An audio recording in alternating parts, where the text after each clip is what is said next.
How do you mean no more commission? Well, no one in Scotland can commission an idea. You know, if I went to BBC Scotland and I said, oh, I've got this great idea for a sitcom, I've got this brilliant idea for a drama, you know, there isn't one person in Scotland that can okay it unless it goes through London. Good morning and welcome to another edition of Full Scottish. What's happening today? Hello and welcome to the Full Scottish here on Broadcasting Scotland. Scotland is going to be an independent country. That need, that desire for independence is ever stronger than perhaps it was in 2014. So there's an obligation that we've got to give leadership to that campaign. That's what Nicola Sturgeon, as our First Minister, has been doing. My feeling about Boris Johnson is he can't be trusted on anything. That is now and forever will be known as the rape clause. I'm old enough to remember going into Europe in '73, and I remember how much of a razor's edge that was a balanced stone. And I think we made it by 53%, if I remember correctly, for going in. And ever since that time, England particularly has been pretty much schizophrenic, down the middle about whether it felt British or whether it felt European. And that schism, that crack has remained throughout English society ever since. Scotland means business. Scotland's voice won't be stilled, it won't be silenced, it has to be heard. The work that's been done by Broadcasting Scotland in giving community activists, yes activists, Scottish activists a platform other than the traditional media outlets.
Good afternoon, everyone, and may I remind members that social distancing measures are in place in the chamber and across the campus.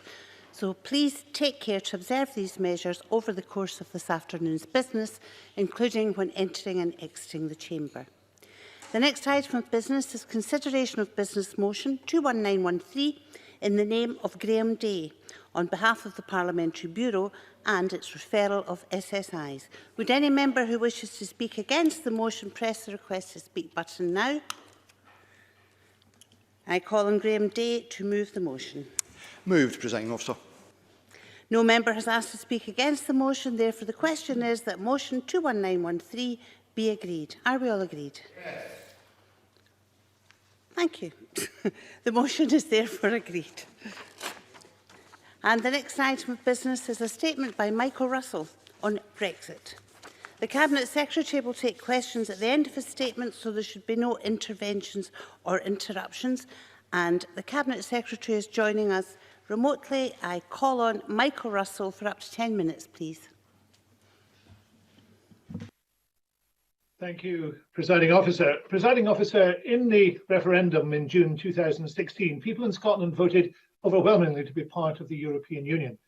That preference has been reinforced in two subsequent UK general elections and in a European Parliament election.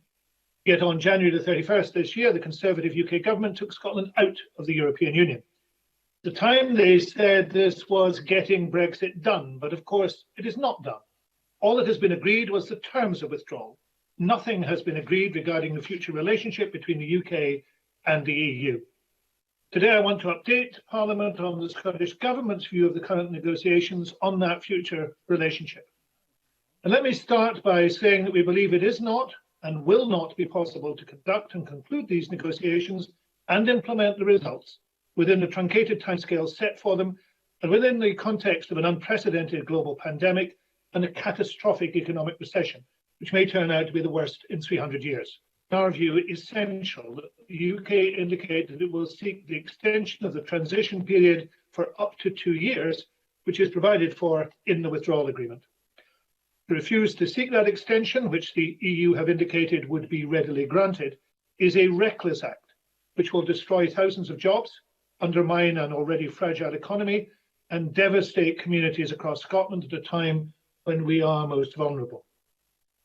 After the end of this month, it will not be possible to extend under the terms of the withdrawal agreement, and no other plausible route to an extension has been put forward. The deadline at the end of June is therefore real. Today, the Scottish Government publishes a new paper which sets out the consequences of refusing to seek such an extension. I shall outline its findings in a moment, but let me first describe to Parliament the highly unsatisfactory state of the current negotiations and unsatisfactory engagement with them. The original end date for these talks was set when the intention of the UK government was to leave the EU at the end of March 2019. That period of 21 months looked very challenging even then. Of course, the UK did not leave the EU for another 10 months. So 21 months has become 11 months. And that time has been further truncated by the effects of the pandemic. So far, there have been only 3 weeks of negotiation, with a 4th round currently underway. The UK negotiating only published on the 27th of February. The draft UK legal texts on which the negotiations are meant to be based were only made available to the other EU nations 2 weeks ago. We had virtually no involvement in producing them, and indeed only saw the legal text with no possibility of changing them 24 hours before they were published.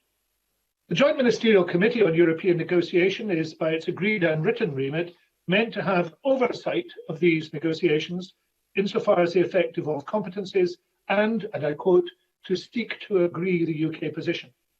In fact, it has met only once since the discussion started in a virtual session on the 21st of May. It previously met in Cardiff on the 28th of January. The UK Paymaster General has conducted 3 sets of briefings with devolved ministers. Despite our efforts, that whole process isn't about influencing what is happening, still less deciding on crucial issues for which we are responsible. It is merely about hearing what is happening. But what is clear, even from these meetings, is that a no-deal outcome has become ever more likely. That's not just because the UK has set its face against accepting a more realistic and sensible timescale. It's also because the negotiations have been so unproductive in accessing the political gulf in positions. The negotiations are blocked on fundamental issues of governance, of level playing field and on fisheries, and in a way that no technical finessing will remedy. Indeed, to many in Brussels, it looks as if the UK is refusing to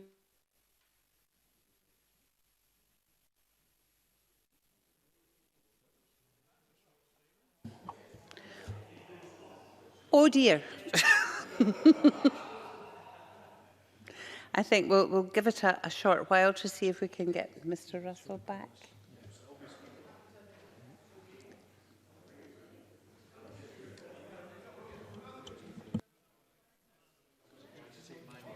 He has returned.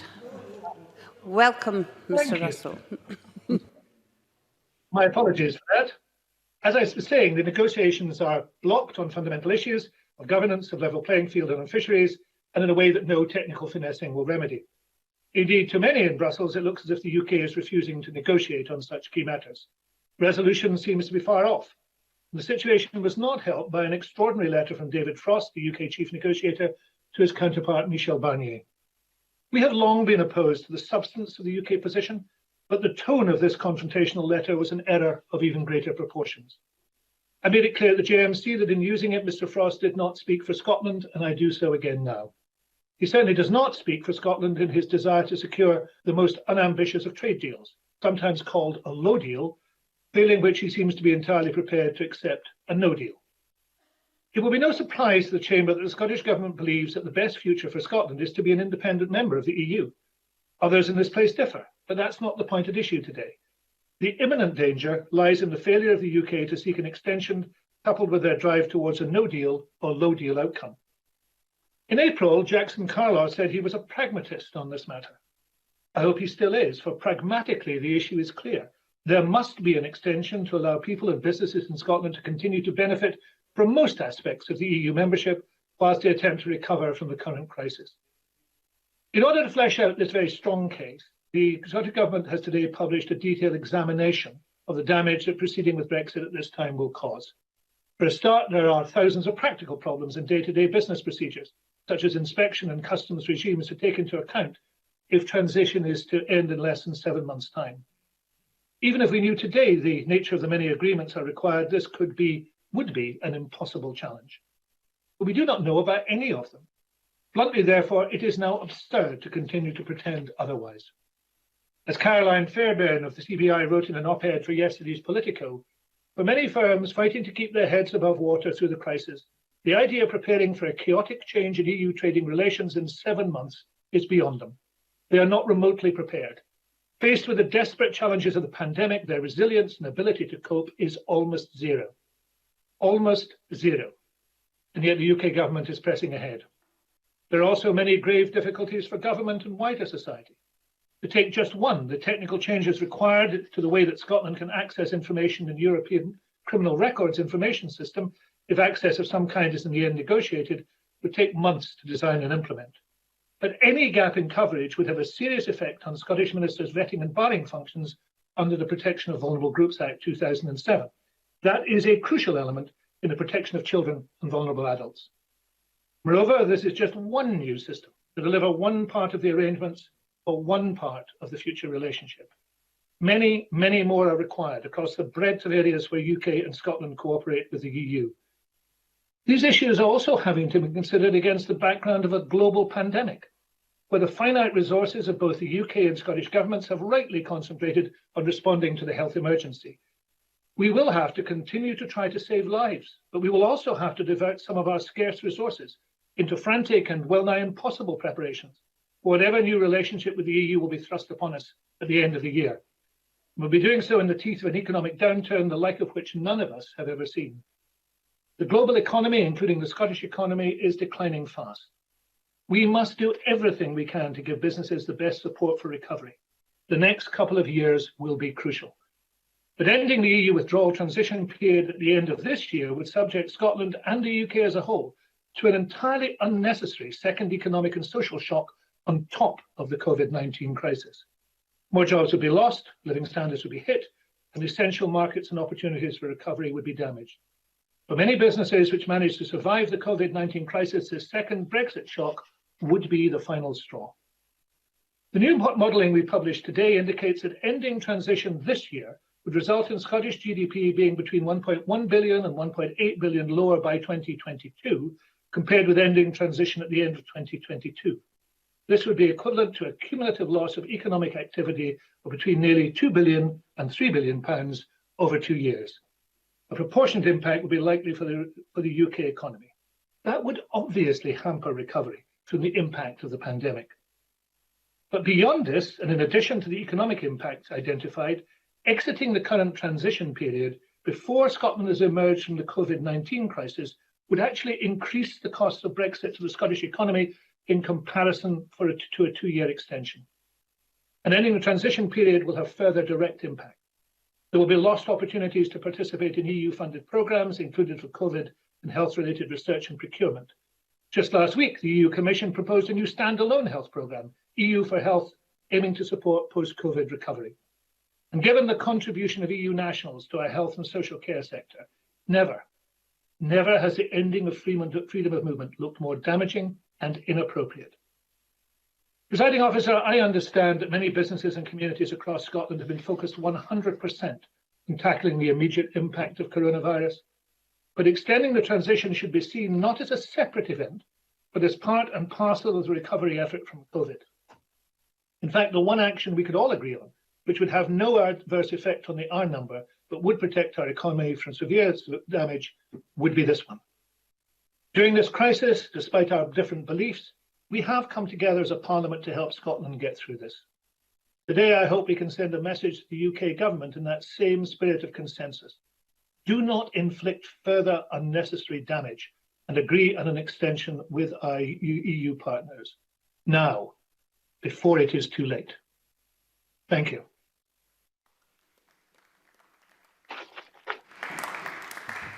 The Cabinet Secretary will now take questions on the issues raised in his statement, and I will allow around 20 minutes for that. Would members who wish to ask a question please press the request to speak buttons, and I call on Murdo Fraser.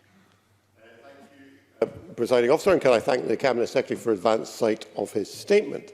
Sadly, both it and the related document are just another in the endless series of doleful pronouncements from the SNP government on Brexit.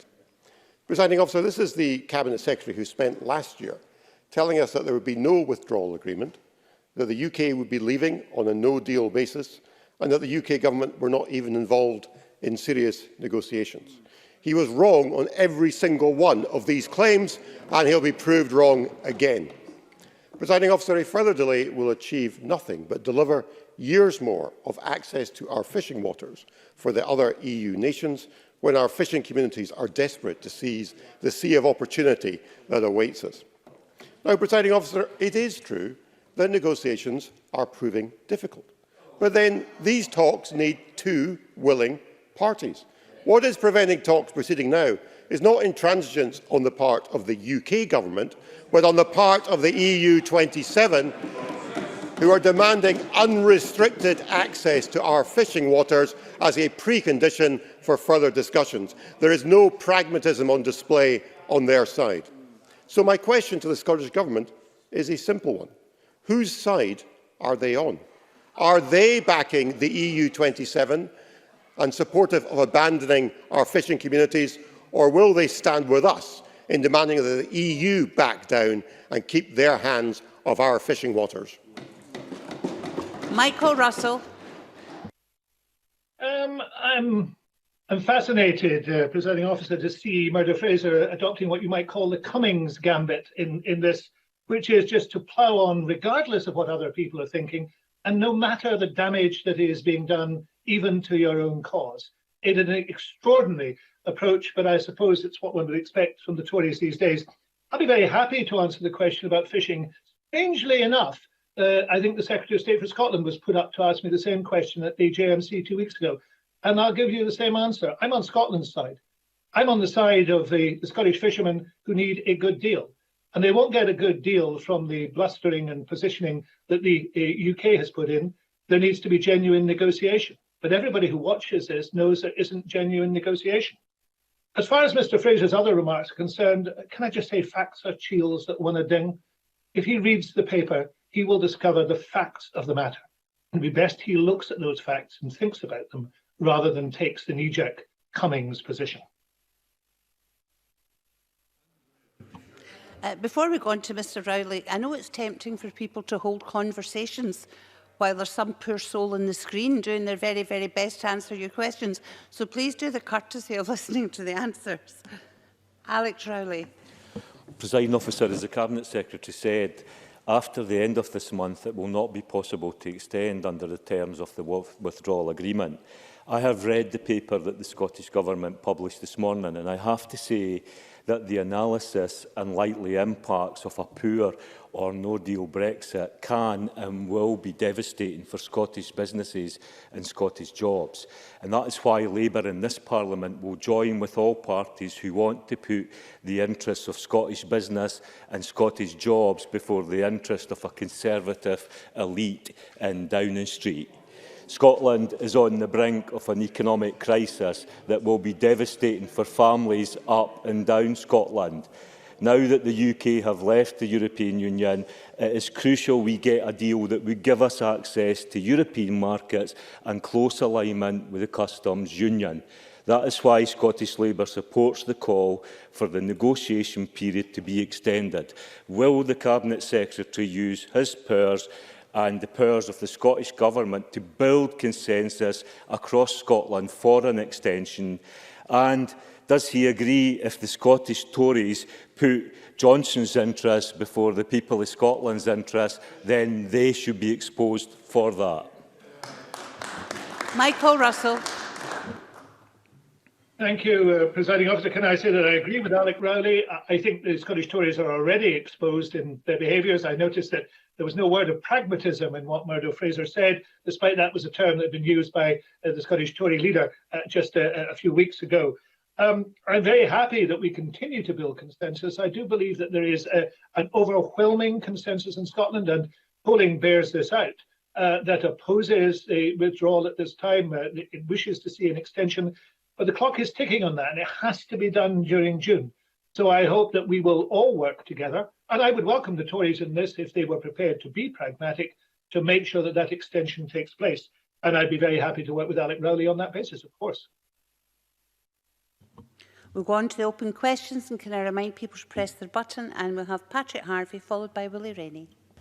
I'm grateful to the Cabinet Secretary for the advance copy of the statement, and the Scottish Greens certainly agree that the extension to the transition period is very clearly necessary. And it comes as no surprise that the same people who brought us the profoundly dishonest and xenophobic Brexit campaign are the same individuals who have deliberately burned whatever little public trust the UK government had in the COVID crisis by saying clearly that the rules don't apply to them.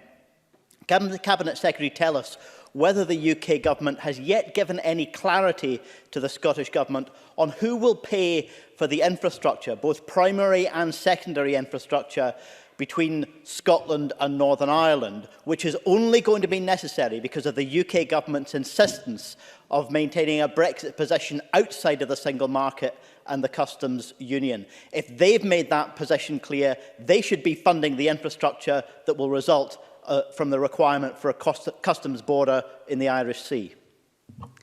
Michael Russell. It is. I thank the member for that question. It is, of course, important that the Northern Ireland Assembly yesterday voted in favour of an extension, and indeed the Welsh Government and I believe the Welsh Assembly will also indicate the same position. So we are once again in that position where 3 out of the 4 countries are saying this should not happen. They have an enormous amount of evidence on their side, well-attested evidence. We've published evidence today. But the UK government, as you say, does not wish to listen to evidence. It doesn't wish to listen to other points of view. It simply wishes to pursue its own agenda, a highly damaging agenda. In terms of the Northern Ireland Protocol, there are many reasons why an extension would also benefit the situation with the Northern Ireland Protocol. It is quite clear that with 7 months left, there is still a vast amount to be done to implement that protocol, and it is simply not happening. But the same principle applies, as I've said before to the member in the chamber. We will not pay for the infrastructure that is required here. There's no reason why we should pay for it. That has to be paid for by the UK government. But it would be far, far better if there was a sense of realism in the UK government and a sense also of how people are actually feeling. It's not just in Scotland that there is opposition, as I've said, but also in opinion polls. Throughout the UK, in opinion polls, there is strong support, majority support, for seeking an extension which is on offer. And that extension is also sought by the EU, who have made it clear that if it is asked for, it will be granted. Willie Rennie, followed by Annabel Ewing. Yesterday I wrote to all party leaders inviting them to send a joint letter to the UK government to extend the Brexit negotiations. But I have been rejected by Jackson Carlo. He says the government can do 2 things at once. Yes, that's true, but Brexit is not some minor piece of legislation. It's the biggest change to our constitutional, political and economic framework in decades. It needs careful negotiation, and it is reckless to carry on in the middle of a global pandemic. If the leader of the Scottish Conservatives won't, will the Cabinet Secretary agree to a joint approach to the UK government? Michael Russell. Yes, I'm happy to agree to that. I think it's a sensible thing to do. Of course, that was what took place at Westminster recently with a number of parties joining together, and I'm happy to commit the Scottish Government, the SNP and the Scottish Government to that action. I'm intrigued by Jackson Carlo's argument that the government can do 2 things at once. It's perfectly possible to do 2 bad things at once, and that is what we're talking about. It's inflicting two sets of damage because we know the inevitable damage that is going to come from COVID. The paper outlines that very clearly, using your figures which were well accepted. But adding to that is a damage of Brexit. And it is not necessarily a good thing that you do two bad things at once. You could actually try to mitigate one of the bad things by doing a good thing. So Jackson Carlow's argument is, I'm afraid, empty. It is threadbare.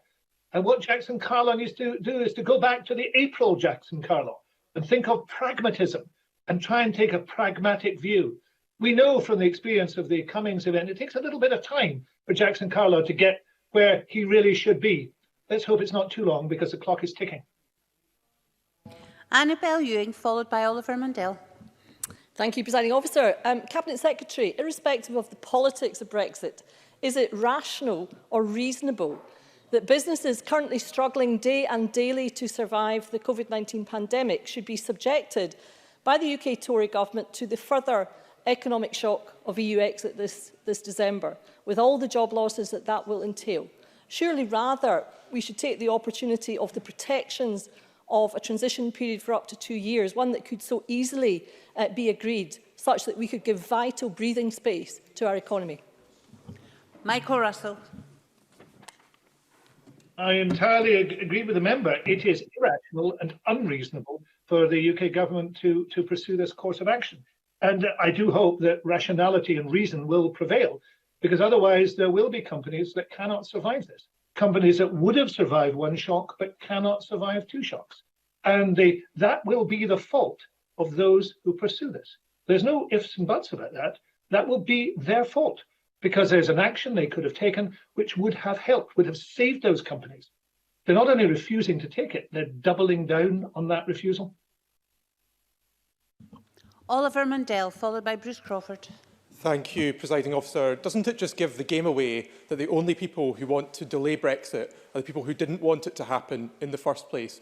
So rather than wasting everyone's time and attempting to dress his latest Ramon Fest up as helpful negotiating advice, would the Cabinet Secretary not be better admitting he simply doesn't want Brexit to happen and he is perfectly happy, whatever he says, to leave Scotland's fishermen stranded in the common fisheries policy forever? Michael Russell. I'd ask Oliver Mundell to raise his eyes a little and to look round his own constituency and to look at those businesses that will not survive because of the action that he is supporting. That is the additional burden of Brexit upon businesses that are already flat out because of COVID. I notice he and Murdo Fraser keep calling in aid Scottish fishermen. I've made it clear I want to see a good deal for Scottish fishermen. But they too will be disadvantaged by an economy which will be even worse if the government he supports at Westminster goes ahead from this. I'd also point out to him a factual inaccuracy in what he said. There are a substantial number of leavers who are in the opinion polls saying that there should be a delay. So to characterise this in the way he has is simply in error. He needs to look very carefully at what he's saying, but he should look most of all at the people he knows around him in his own constituency. They don't want this to happen, but unfortunately, if he supports it in happening, then he will be responsible for the damage that is done. Bruce Crawford, followed by Claire Baker. Thank you, Presiding Officer. Cabinet Secretary, how would you respond to reports that the UK Government are considering power grab of responsibilities the Scottish Government currently has in regard to EU structural funds when these funds are replaced by the UK Shared Prosperity Fund? Has the Scottish Government been made aware of this potential attack on devolved responsibilities by the Tory Government, who seem intent on taking the powers for dealing with such powers in future to themselves? This despite the view of the Finance and Constitution Committee in its October 19 report that powers currently exercised by the Scottish Government should categorically not be reduced. Michael Russell. Presiding Officer, Bruce Crawford asked a very good question. I think it is undoubtedly the case, so we have not been formally notified, that the UK Government intends to centralise the Shared Prosperity Fund, those funds that are coming, were used to be European funds, into their own hands and to remove responsibility from the devolved administrations. I think there's been a great deal of fear about that for some time. And as we're getting very close to the edge on this one, I think that is where things are going. That would be a major betrayal of the promises made to this chamber and to the other devolved assemblies when the referendum took place in June 2016, where there was a commitment given to increased powers. Not only have they not materialised, I believe that the powers have been, or there have been attempts to erode them, as we know, through the frameworks, and there will be further attempts to erode them. That would be utterly unacceptable. What we have to do is to stand firm against that. The UK government is hostile to the idea of devolution, hostile to the idea of powers being held elsewhere, and I have to say I would not trust them an inch. Claire Baker, followed by Joan McAlpine. Thank you, Presiding Officer. It is astonishing to see a Conservative government intent on acting against the expressed interests of business and, by refusing an extension, remain on a path which the majority of employers believe now more than ever will be damaging, potentially catastrophic for their businesses. This is a crucial month that we are facing. Has the Scottish Government had the opportunity to seek a consensus with other devolved parliaments so we can express a united view? Michael Russell. I think that is a sensible idea. We are considering how that might be done. We did it before, and I notice now that the Northern Irish Assembly has voted in favour of an extension, then I think we'll seek every opportunity we can to have that voice heard across the nations of the UK, and we will certainly take part in all such activities that we can. I don't share the members' astonishment at the Conservatives.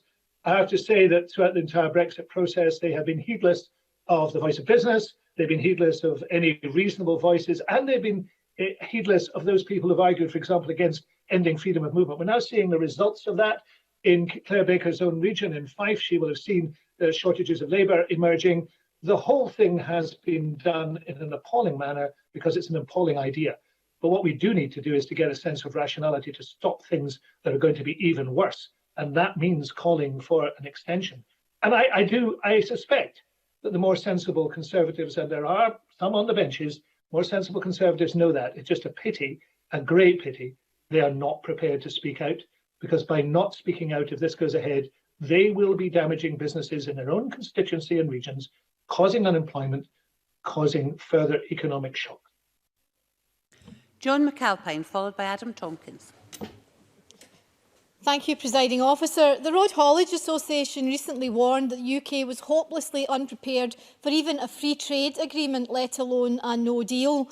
Can the Cabinet Secretary confirm that the effort required to prepare for an EU exit at the end of this year will not just be borne by government, but also by industry bodies and businesses, which are quite justifiably putting all their efforts into dealing with the impact of COVID-19?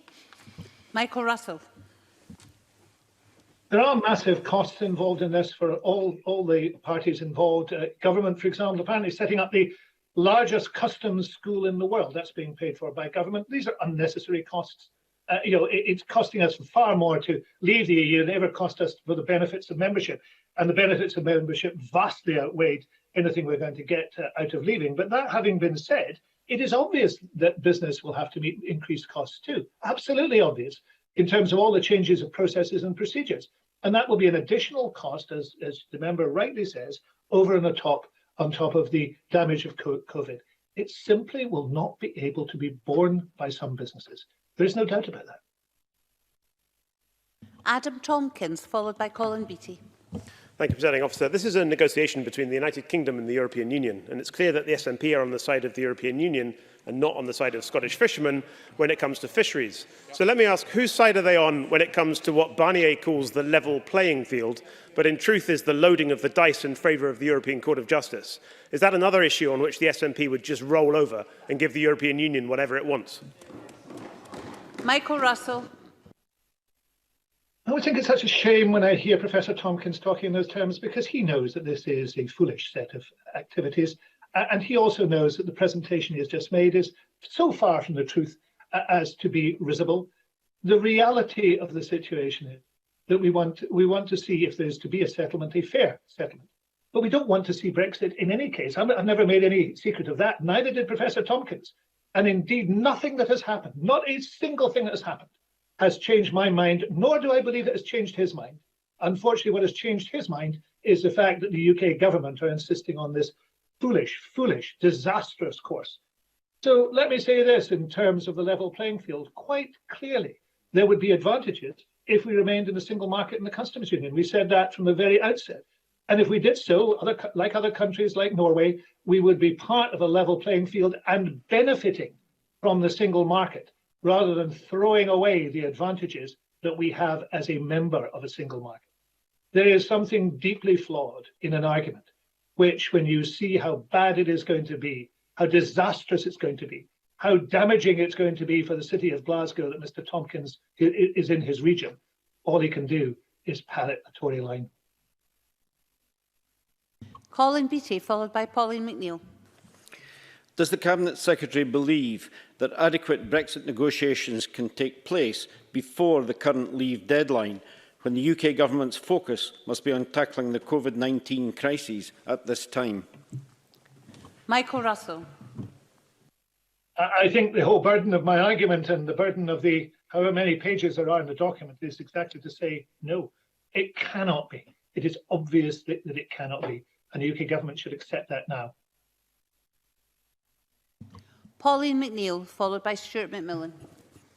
Does the Cabinet Secretary agree that calling for an extension does not mean that we're not leaving the EU, and it recognises that if a no deal was disastrous before COVID-19, it is acutely more now? And does the Cabinet Secretary, has he noted that 57% of leavers support a delay, and that is the pragmatic approach, the sensible approach, rather than the belligerence of UK negotiators, which actually are embarrassing the UK and Scotland and are doing nothing to actually represent those 57% of people who want a delay, who voted to leave the European Union they claim to act for?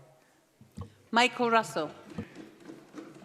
Thank you for the figure. I think Oliver Mundell should read Mark and inwardly digest that figure, because it does completely blow out of the water one of his specious arguments. I have to say that in terms of a no deal or a low deal, both are equally bad, equally disastrous for Scotland and for the rest of the UK.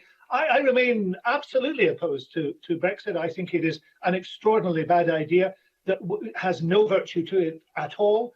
But in these circumstances, my immediate concern is to make sure that the damage is made no worse by the irreversible action of refusing to apply for a delay. That delay will be required no matter the positioning. And I think that making sure that that delay takes place should be something that unites us across the chamber. And the last question is from Stuart McMillan.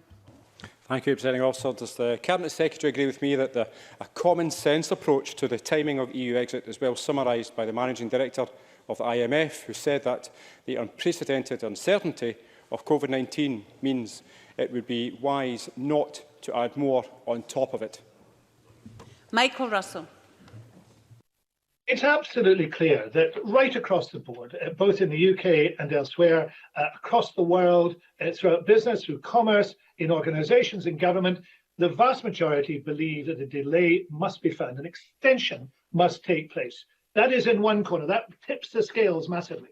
But on the other scale is Boris Johnson, Cummings, and a few supporters like the ones we've heard today, who for reasons either does not to lose political face, or for other reasons which are more nefarious, are determined to proceed.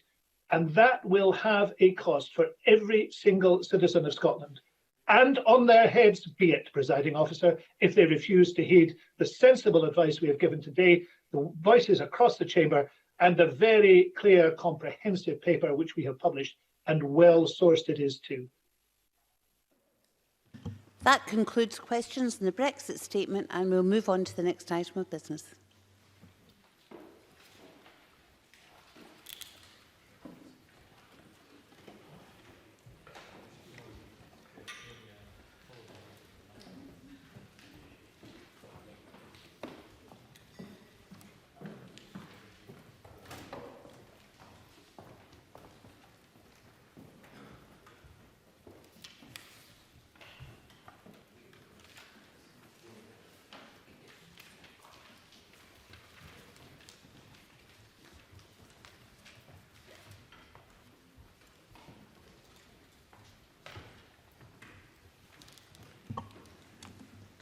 Thank you very much. The next item of business is Stage 3 proceedings on the Scottish Elections Reform Bill. In dealing with amendments, members should have the bill as amended at Stage 2, SP Bill 53, the Marshal's list and the groupings of amendments. The division bell will sound and proceedings will be suspended for 5 minutes for the first division of the afternoon. The period of voting for the first division will be 30 seconds. Thereafter, I will allow a voting period of 1 minute for the first division after a debate. Members who wish to speak in the debate on any group of amendments should press their request to speak buttons as soon as possible after I call that group. And members should now refer to the marshalled list of amendments. Group 1, voting by disabled persons. I call Amendment 1 in the name of the Minister, grouped with Amendments 2, 16 and 10. The Minister, Graeme, to move Amendment 1 and speak to all amendments in the group. Thank you, Presiding Officer. These amendments seek to place particular focus on the needs of voters with disabilities. I think it goes without saying that we all wish to ensure that our elections engage and include all voters. The Electoral Commission already issues guidance on accessibility, which they keep under review, and I know they are actively looking at how that material can be updated. Amendments 1, 2 and 10, if passed, will require the Electoral Commission to report on the assistance provided to disabled voters at devolved elections. This will effectively ensure that all those involved in the delivery of devolved elections or any pilot are held to account in terms of engagement with disabled voters. The intention is to underline the importance of ensuring a level playing field for all voters, regardless of disability, so that they can exercise their democratic right to vote securely and in private.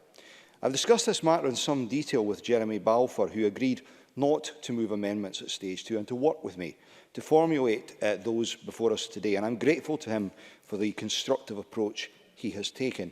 Mr Balfour, like myself, and indeed Colin Smith with his amendment, has been spurred into action following the report by the RNIB on the 2017 general election, which found that only a quarter of blind and partially sighted people were able to vote independently and in secret. That's a matter we must make progress on. In detail, Presiding Officer, Amendments 1 and 2 apply where a pilot scheme is carried out in local government elections. Such pilots are proposed and administered by local authorities, and changes agreed at Stage 2 mean that in the future the Electoral Commission, rather than the local authority, will formally report on the operation of those pilots. The pilots can cover a range of issues, such as administration of the poll, and moves to encourage voter participation. Amendment 2 will require the Electoral Commission to include in these reports a description of the extent to which the pilot has assisted voting by disabled persons. Amendment 1 is a technical drafting change to accommodate Amendment 2. Not all the pilot schemes will specifically involve provision for voting by persons with disabilities, but all pilots, by their very nature, might impact on how people with disabilities are able to vote. It's therefore important that all reports on pilot schemes specifically address how disabled persons have been assisted by the scheme. Amendment 10 applies in relation to the reports that the Electoral Commission is required to produce on the running of any Scottish Parliament election and also nationwide local government elections. The amendment will require the Electoral Commission to report on steps taken by returning officers to assist disabled persons to vote. By promoting the need to consider the assistance given to disabled persons at elections as a factor in assessing elections and pilots, we hope to identify and address any deficiencies in the current system and to promote fair and secure voting in the future. I therefore have some sympathy for the spirit of Colin Smith's Amendment 16, and I'm grateful to the member for discussing it with me in advance. That amendment seeks to set out a scheme by which ministers could commission a feasibility study in relation to improving ballot paper design for blind and partially sighted voters. However, on the substance of the amendment, it envisages a standalone feasibility study unconnected to an actual election. By contrast, the existing pilot provisions in Section 5 of the Scottish Local Government Elections Act 2002 allow for trials, such as innovations for blind and partially sighted voters with visual impairments, to take place in an actual local government election, and for the impact to then be evaluated and reported upon by the Electoral Commission. And that is where we think it would be so much better to trial these innovations. In addition, there are many innovations to be considered in reforming the way people vote, and in particular the way that blind and partially sighted people are able to vote. I would not, therefore, wish to commit to prioritising the type of study covered by the amendment, i.e. one involving indents, over others, especially without having assessed the merits of it, set against others, and the likely time and costs required. On the technical aspects of the amendment, it would introduce a new provision in the bill, which would be its only provision not to amend existing electoral law. In other words, it would be the only standalone provision. The problem with that is that as it does not hook into existing statutes, there are not the usual nuts and bolts in the legislation to make it work. For example, there's no interpretation provision meaning that which means that it's unclear what's meant by a feasibility study, indents and other identification method. That means that the central matter that the amendment seeks to make provision about is uncertain. Further, the amendment does not require local authorities to submit a proposal for a feasibility study to Scottish ministers. Rather, it is discretionary. But subsection 6 then provides for the Scottish ministers to lay a report before the Scottish Parliament of the result of such a study within 3 years of the regs coming into force. In that context, it would be very difficult to actually prepare regulations under this provision, which would stand up to the proper scrutiny of the Parliament. Absolutely, indeed. Mark Roscoe. Can I thank the Minister for giving way? I obviously understand the commitment of the Scottish Government to running pilots in relation to elections that are actually happening. Can I just confirm whether tactile voting, in particular the type of indented ballot paper or indeed other forms of tactile voting paper, will be considered as part of these pilots, or is it just about electronic forms of communication and voting? Minister. Presiding Officer, I think the easiest way to answer that is to say nothing is ruled in or nothing is ruled out. But we have actually done some work on this type of thing, and it has thrown up a number of issues. I was going on there to say that prior to the COVID-19 outbreak, we've been developing a prototype solution to enable people with sight loss to cast their votes digitally. That prototype has been developed to a point where it's ready to undergo initial field trials with potential users. I extended an invitation to the committee to come along and see that in action. We had intended that this would occur over the coming months. That work, of course, has been paused in light of COVID-19, but it will resume as soon as is safe and practicable. Therefore, I can't support this amendment on either a substantive or technical level, but I hope that I've managed to reassure Mr Smith, at least to some degree, of the work that we are doing and are committed to progressing on this very important area for voters who are blind or partially sighted. And I do not therefore support Amendment 16. Presiding Officer. Could you move amendment? And I move my amendment. Thank you very much. I will call Colin Smith in a moment. After that, I will call on Jeremy Balfour to make a remote contribution. Colin Smith to speak to Amendment 16 and other amendments in the group. Thank you very much, Presiding Officer. Amendment 16 in my name seeks to set out a clear proposal to enable a feasibility study and to measure that would help visually impaired voters enact their right to a private ballot.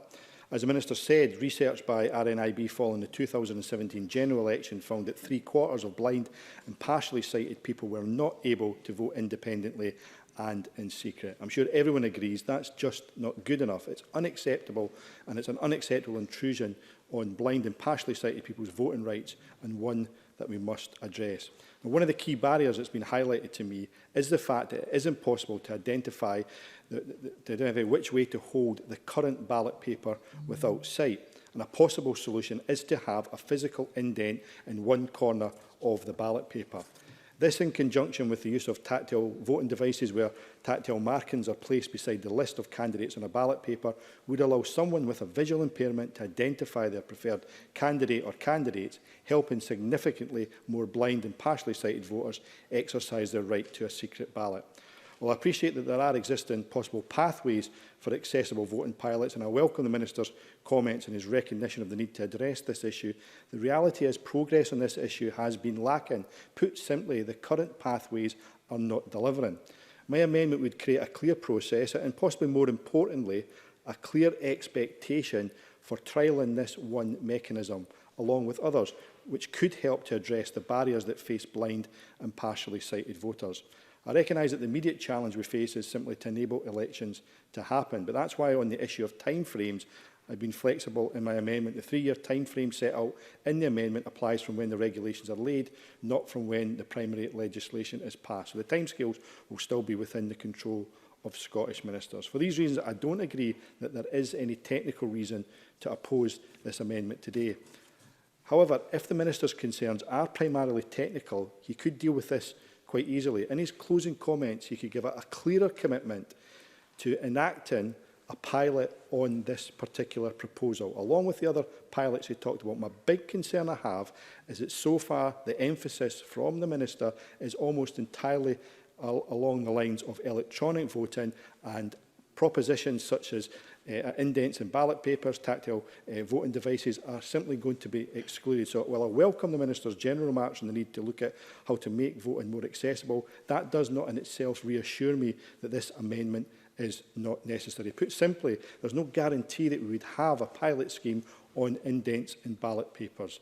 This is a move that's supported by a number of organisations such as RNIB, whose research has shown the failure of the current processes and pathways. And I do have difficult understanding why the government has found itself on the wrong side of that charity and their members when it comes to this particular issue. So I would ask once again, appeal to the Minister to use his closing remarks to give a more unequivocal guarantee that the government will, as part of the work and the ongoing work it's doing to take this issue forward, ensure that there is a pilot, a trial of this particular proposal, one suggested by a number of groups. This is not a solution that's been invented by me. It's one that's been suggested by blind voters who frankly know better than all of us what barriers they face. So I'm happy to move my amendment, Presiding Officer.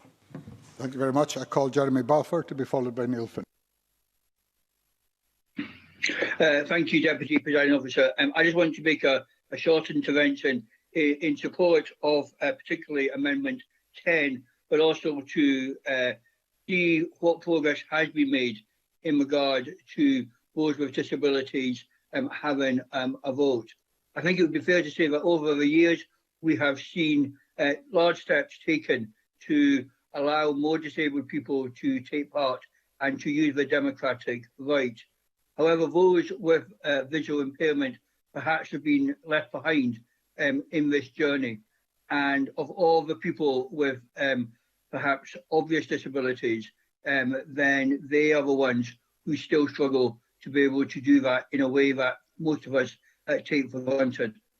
I want to thank RNIB for the work that they have done on this, and also to thank the Minister for working with me to bring forward these amendments today. Clearly, all of us expect when an election is called to be able to go along to a polling station to vote without anyone else being involved in that process, and with it being done completely privately and without others' interference. That is not the case for those who have visual impairment or who are blind. The steps we're taking forward today, I think, will be significant. I think they will allow us to try different areas and hopefully come up with a scheme using technology which will allow people with this type of disability to be able to vote independently by themselves. So this, I think, is a step forward. I look forward to seeing what comes out of these trials over the next period of time, and I hope they will get all-party support. Thank you, Deputy Presiding Officer. Thank you. I call Neil Findlay to be followed by Stuart McMillan. Thanks, Presiding Officer, and we will support all the amendments in this group. And just to add a few comments, I think all of us want to see as much progress as possible to allow citizens to vote independently and in secret, just like we all do. We're not asking for anything more, just equality in the process. The amendment in Colin Smith's name, I think, is a common sense, practical and pragmatic approach. There is a clear process, and it can stand alongside other actions being taken by the government. There's no reason why it cannot stand alongside them. So the fact that we have the foremost national body supporting blind and visually impaired people supporting this amendment, I think, is very significant, and I hope the Minister will reconsider and that he will support this amendment as well. Thank you. I call Stuart McMillan. Thank you very much, Presiding Officer. It's just a short point to the Minister. The Minister spoke earlier regarding the offer that's made to the committee to take the information to them. Would he accept an invitation for officials to come to the cross-party group on visual impairment so they can actually have further dialogue with those officials about that particular set of amendments? Thank you very much. Minister, to wind up. Graeme. Thank you, Presiding Officer. And just to pick up on Stuart McMillan's point, I'm happy to do that myself, if that would be useful, to come to the cross-party group and to hear first-hand the views. Presiding Officer, there's no disputing the need to address the barriers faced by blind and partially sighted people when exercising this most fundamental democratic right. Mr Smith has highlighted one aspect, the design of ballot papers, which I recognise as being worthy of consideration. That's why we have already considered it. An engagement with the sight loss community last year highlighted a number of challenges in designing separate ballot papers.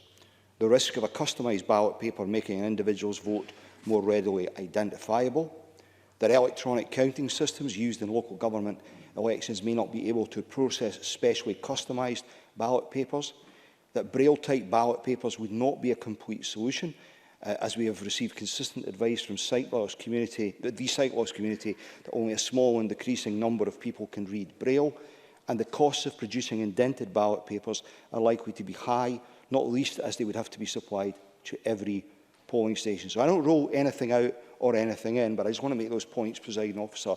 We have taken this seriously. We do take it seriously. There's also the need for any change to the ballot paper to be thoroughly tested prior to introduction. We need to be careful in planning work in this area in order to ensure it's the most effective and productive use of resources. That was one of the motivating factors behind the Government's amendments in this group. They seek to encourage the Electoral Commission to identify what changes are most needed to assist disabled voters. That approach, one of identifying need, based on practical advice and recommendations from key stakeholders, seems to me to be the best way in which to prioritise pilots and studies in this area, rather than being narrowly prescriptive in primary legislation. Presiding Officer, we had a trial ready to go. It would already be underway, but for COVID-19. And I think that demonstrates the Government's commitment in this area. And I just reiterate, we are committed to going further than this to assist our disabled voters to fully participate in elections. So I invite members to support Amendments 1, 2 and 10. And I would again invite Mr Smith not to press Amendment 16 and move Amendment 1. Thank you very much. The question is that Amendment 1 be agreed to. Are we all agreed? Yes. We are agreed. Can I now call Amendment 2 in the name of the Minister, already debated with Amendment 1? Minister, to move formally. Move. That is moved. The question is that Amendment 2 be agreed to. Are we all agreed? Yes. That is agreed. Move on to the next group of minor and technical amendments. I call Amendment 3 in the name of the Minister, grouped with Amendments 14 and 15. The Minister to move Amendment 3 and to speak to all amendments in the group. Presiding Officer, as you've indicated, these are a group of minor technical amendments. The amendments contain no policy changes. Amendment 3 is consequential on amendments made at Stage 2 to Section 6. The amendment splits Section 6 into two sections to reflect the fact that section now amends two separate acts, namely the Local Governance Scotland Act 2004 and the Scottish Local Government Elections Act 2002. Amendments 14 and 15 are also consequential on a new Section 17 of the Local Government Scotland Act 1973, which concerns Boundary Commission reports and their implementation. This refers to regulations being made rather than orders. As a consequence, the two references to order in the Local Government Scotland Act 2004 are replaced by reference to regulations. I move Amendment 3. Thank you, Minister. No other member has asked to speak. Nothing additional to say, Minister. In that case, the question is that Amendment 3 be agreed to. Are we all agreed? Yes. We are agreed. The next amendment is, I now call Amendment 16 in the name of Colin Smith, already debated with Amendment 1. Colin Smith, to move or not move? I'll move, Presiding Officer. That is moved. The question is that Amendment 16 be agreed to. Are we all agreed? No. That is not agreed. There will be a division. I will therefore suspend for 5 minutes to permit the division.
Why is that?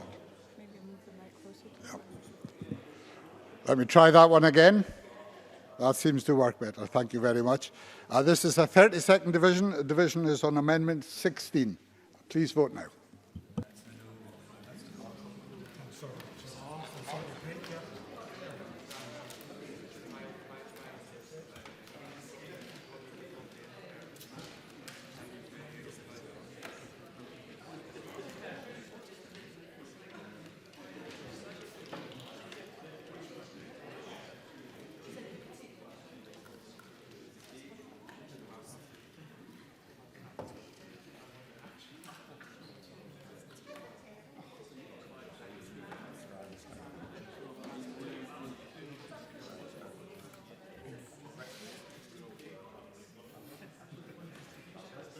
Thank you very much. The result of the vote on Amendment 16 in the name of Colin Smith is yes, 19, no, 54.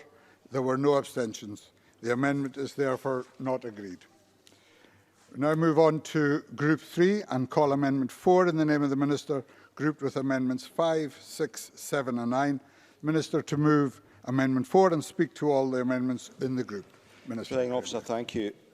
Amendments 4, 5, 6, 7 and 9 make a number of further refinements to the Bill's provisions, granting the Scottish Parliament an oversight role in relation to the Electoral Commission's activities concerning Scottish devolved elections. Those proposals have been developed in close consultation with the Scottish Parliament and Electoral Commission officials. Amendment 4 removes two requirements placed upon the SPCB by the Bill. The first, a requirement to have regard to certain reports and recommendations by the Comptroller and Auditor General, is no longer relevant as a result of the removal of Section 17 of the Bill at Stage 2. That section was removed following representations by the Auditor General and Audit Scotland. The second is a requirement on the SPCB to consult Scottish ministers in deciding whether it is satisfied that the Electoral Commission's 5-year plan is consistent with the economical, efficient and effective discharge of their functions, and in making any recommendations for modifications of the plan. The SPCB can now, if it wishes to, consult Scottish ministers, but it is not necessary for it to do so. This provision was based on UK arrangements set out in the Political Parties, Elections and Referendums Act 2000. But on reflection and in consultation with parliamentary officials, it's considered that it's excessive for this to be a specific requirement in relation to the SPCB. The obligations on the Westminster Speakers Committee are primarily relevant to financial matters which are not involved in the SPCB's oversight of the Commission's devolved activities. Amendment 4 therefore seeks to remove the strict requirement upon the SPCB to consult ministers, although, as I say, they would of course be free to do so if that was considered appropriate. Amendment 6 requires the SPCB, where it recommends any modifications to the Electoral Commission's 5-year plan, to lay a document before Parliament explaining its reasons. This is a new duty imposed as a result of the proposed removal of the reporting duty placed upon the SPCB under Section 20 of the Bill.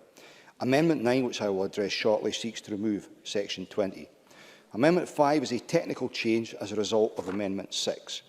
Amendment 7 is consequential on the proposed removal of Section 20. It removes some of the requirements to be included in any report made under Section 20. As I've mentioned, Amendment 9 removes Section 20 from the Bill. This section set out an obligation on the SPCB to report to Parliament on its activities in relation to the Electoral Commission. Section 20 would have seen this occur in a similar way in which the Speakers Committee reports to the UK Parliament. Parliamentary officials have highlighted the differences in nature between the SPCB and the Speakers Committee, and we've instead agreed the simpler approach set out by Amendment 6. I invite members to support Amendments 4, 5, 6, 7 and 9, and I move Amendment 4 in my name. Thank you very much. I call Neil Findlay. Very briefly, Presiding Officer, we will support Amendment 4, 5 and 6, but oppose 7 and 9. We want to ensure that there is maximum reporting and oversight and scrutiny by Parliament of the items contained within the bill, and that therefore we will support 4, 5 and 6, but oppose 7 and 9. Thank you very much. Minister to wind up. Nothing further to add. The question then is that Amendment 4 be agreed to. Are we all agreed? That is agreed. I then call Amendments 5 and 6 in the name of the Minister, and both previously debated with Amendment 4. Minister to move these two. I move, Presiding Officer. Does any member object to a single question being put in Amendments 5 and 6? There are no objections. The question, therefore, is that Amendments 5 and 6 are agreed to. Are we all agreed? Yes. Thank you very much. I call on the Minister to move Amendment 7, previously debated along with Amendment 4. Move, Presiding Officer. Amendment 7 is moved. Are we all agreed? We are not agreed. There will therefore be a division. This is a 30-second division. Sorry, a 1-minute division.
Thank you very much. The result of the vote on Amendment number 7 in the name of Graeme Day is yes, 58, no, 12.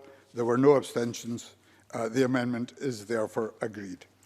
Move on to Group 4 on Electoral Commission accounts and call Amendment 8 in the name of the Minister in a group on its own. The Minister to move and speak to Amendment 8.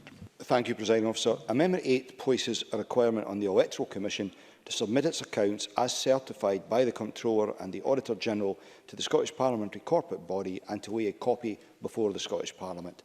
The bill had previously sought to place the obligation to lay a copy of the accounts on the Comptroller and the Auditor-General, but that provision was removed at Stage 2 following representations from the Auditor-General and Audit Scotland.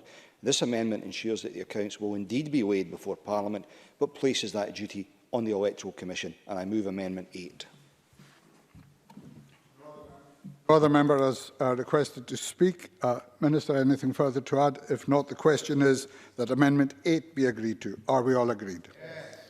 We are agreed. I now call Amendment 9 in the name of the Minister, already debated with Amendment 4. Minister to move formally. Moved. The question is that Amendment 9 be agreed to. Are we all agreed? Yes. We are not agreed. There will therefore be a division. This will be a 30-second division. Sorry, a 1-minute division.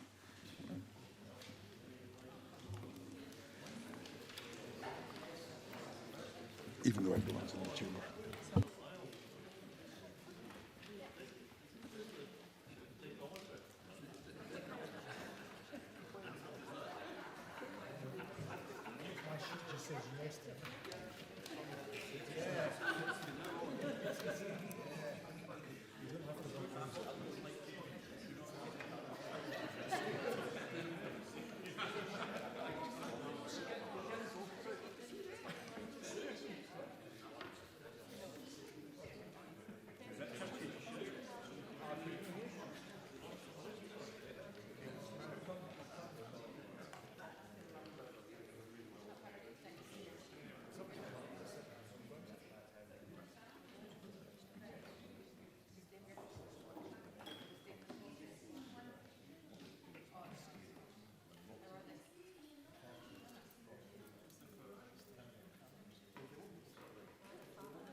Thank you very much. The result of the vote on Amendment number 9 in the name of Graeme Day is yes 59, no 12. There were no abstentions. The amendment is therefore agreed. I call Amendment 10 in the name of the Minister, already debated with Amendment 1. Minister to move formally. Move, Presiding Officer. The question is that Amendment 10 be agreed to. Are we all agreed? Yes. We are agreed. I therefore call Amendment 14 in the name of the Minister, already debated with Amendment 3. Minister to move formally. Move, Presiding Officer. The question is that Amendment 14 be agreed to. Are we all agreed? Yes. We are agreed. The next group of amendments is Group 5, Local Electoral Wards. I call Amendment 11 in the name of the Minister, grouped with Amendment 12. Minister to move Amendment 11 and speak to the other amendment in the group. Presiding Officer, thank you. The bill would allow 2- and 5-member wards in local government areas in addition to the existing 3- and 4-member wards. This is intended to permit greater flexibility reflecting local circumstances. For example, a 2-member ward could be used to avoid a distinct community being lumped in with others in a larger ward, one that did not take account of natural barriers such as a mountain range or a body of water. But there was consensus at both Stage 1 and Stage 2 that 2-member wards should be used sparingly. Mark Ruskell suggested at Stage 2 that Boundaries Scotland could be required to specially explain the use of 2-member wards in making their recommendations, and that is what Amendments 11 and 12 would achieve. These require a statement to be made in the report to justify the use of 2-member wards. This requirement will not apply in relation to island areas where 1- and 2-member wards are already possible as a result of the Island Scotland Act 2018. Amendment 11 applies the requirement to review recommendations, and Amendment 12 applies it to any further review required as a result of parliamentary scrutiny. I have considered if further steps would be appropriate, such as a presumption against the use of 2-member wards, but I think it's important to give Boundaries Scotland the flexibility to prepare its recommendations, subject, of course, to the existing rules and ensuring parity and respecting geographical distinctiveness. We should not lose sight of the fact that the bill will substantially strengthen parliamentary oversight of Boundaries Scotland. In future, their proposals to abolish or alter the boundaries of any local government area or electoral ward, or increase or decrease the number of councillors to be returned in an electoral ward, will have to be approved by Parliament under the affirmative procedure. I therefore urge members to support Amendments 11 and 12, which seek to underline the clear will of Parliament that the use of 2-member wards should be carefully considered and expressly justified, while still respecting the independence and the judgment of Boundaries Scotland. I move Amendment 11. Thank you very much. I call Mark Ruskell. Very much, and can I thank the Minister for constructive engagement on this. I think these two amendments definitely move the conversation on from Stage 2. There were widespread concerns that an adoption of 2-member wards would effectively lower proportionality within electoral wards within Scotland. Therefore, I agree that any kind of adoption of 2-member wards outside of the context of island communities should really be down to a unique and exceptional case. The only thing that I would perhaps ask the Minister for clarity on is just whether Boundaries Scotland will be able to comment in these reports on that proportionality aspect when making a recommendation to Parliament. It's clearly not their primary consideration in terms of the proposal for a changed ward boundary, the number of members representing that ward, but it would certainly be a useful consideration about proportionality and how the adoption of a 2-member ward may impact on that for voters. Thank you very much. No other member has requested to speak, so I call the Minister to wind up. Presiding Officer, just simply to respond to Mark Ruskell's point, I mean, that's not specified in what's been asked of them, but I think it's a reasonable ask, and I think that's a conversation that we can have with them with regard to the make-up of the explanation they provide. Thank you very much. The question is that Amendment 11 be agreed to. Are we all agreed? Yes. We are agreed. I now call Amendment 12 in the name of the Minister, already debated with Amendment 11, the Minister to move formally. Move, Presiding Officer. The question is that Amendment 12 be agreed to. Are we all agreed? Yes. We are agreed. I call Amendment 15 in the name of the Minister, already debated with Amendment 3. Minister to move formally. Move, Presiding Officer. The question is that Amendment 15 be agreed to. Are we all agreed? Yes. We are agreed. Thank you very much. That ends consideration of amendments. Before we move to the next business, members will be aware that at this point in the proceedings, the presiding officer is required, under standing orders, to decide whether or not, in his view, any provision of the bill relates to a protected subject matter. That is, whether it modifies the electoral system and franchise for Scottish parliamentary elections. In the case of this bill, in the presiding officer's view, provisions of the Scottish Elections Reform Bill do not relate to a protected subject matter.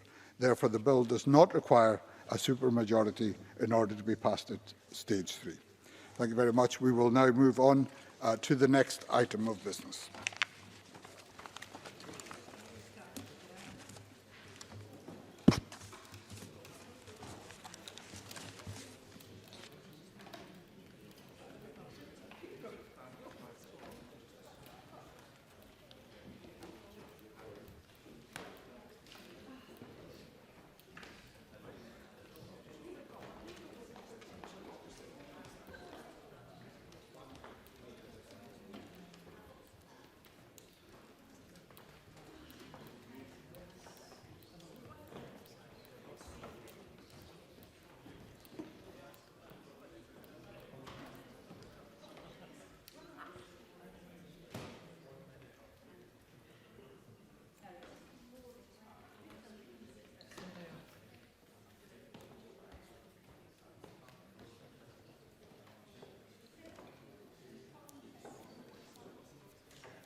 Right, thank you.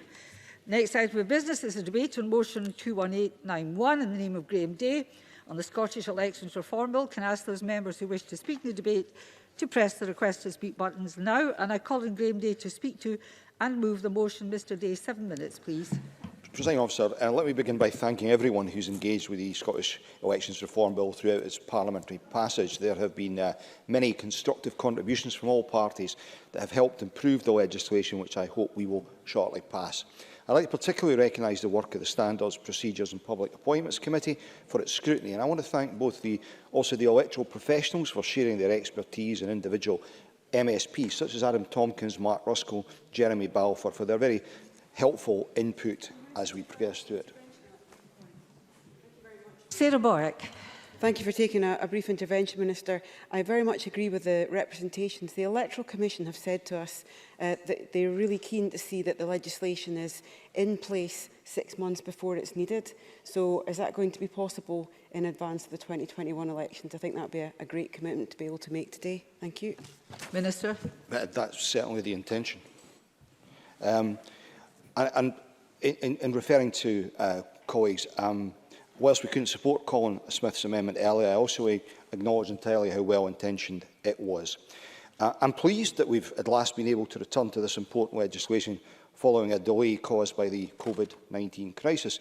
During that delay of very nearly 3 months, we've seen a small number of Scottish local government by-elections postponed. I appreciate the pandemic has also raised questions, at least in some quarters, about the arrangements for the 2021 Scottish Parliament election. It is too early to make any decisions on next year, and in the midst of this pandemic, the public would be less than impressed by politicians appearing to be prioritising issues around their own re-elections 11 months from now. However, what I can tell the Chamber is that we are carefully monitoring the situation and beginning to explore options for the delivery of the election with returning officers and electoral registration officers through the Electoral Management Board. This will inform any decisions. James Kelly. Thank the Minister for taking the intervention. I understand that the priority of the Government and everyone is tackling the issues around the pandemic. However, bearing in mind the Electoral Commission have stated that any changes around the arrangements of the poll must be in place 6 months before the election. Surely consideration of these matters needs to start to take place now. Minister. Presiding Officer, the work that's going on now will inform any decisions that require to be made further down the line by the Parliament. But to give some assurance on this point, the conduct order which the Government is required to bring forward we would expect to be laid in October. Hence, we're looking at the pros and cons now around all of this, but it is our intention to follow Mr Kelly's point. Now, turning to the specifics of the bill, I'm pleased that a consensus has been reached that Scottish Parliament and local government elections should run on 5-year cycles. The last 2 Scottish Parliaments have been 5 years, so this has become the norm, and it also brings us into line with a number of other countries. We now have experience of 5-year terms, and as an approach, I think it strikes the right balance between giving time for an efficient programme for government and remaining accountable to the electorate. This agreement would also ensure that we avoid the possibility of two possible clashes with other elections up to 2034. Expanding the statutory role of the Electoral Management Board has been universally welcomed. The EMB is vital in promoting best practice in electoral administration and supporting the electoral community. The convener of the EMB, Malcolm Barr, already has the power to issue direction for local government elections. If the bill is passed, the convener will gain a further power to issue directions for Scottish Parliament elections, and that new power will arrive at just the right time, future-proofing our system to cope with the practical challenges we may face in an election next year. The bill also delivers improvements in boundary reviews. It renames the Local Government Boundary Commission as Boundaries Scotland, reflecting its recently expanded remit for parliamentary constituencies. It provides for a rolling programme of local government boundary reviews, increasing the maximum period between reviews to 15 years, which will allow Boundaries Scotland to prioritise reviewing areas that have perhaps seen significant population changes. And we discussed at previous stages, the bill will also allow for 2- and 5-member wards to best meet the needs of local communities. Scottish ministers will be required to lay before this Parliament regulations implementing Boundary Scotland's proposals. Ministers will not have the discretion as to whether or not to waive such regulations, and it will be for the Parliament to be able to, under the affirmative procedure, approve or reject the proposal, which I think is as it should be. One of the most significant changes in the Reform Bill is making the Electoral Commission accountable to this Parliament for the work it does in Scotland instead of the Speaker's Committee at Westminster.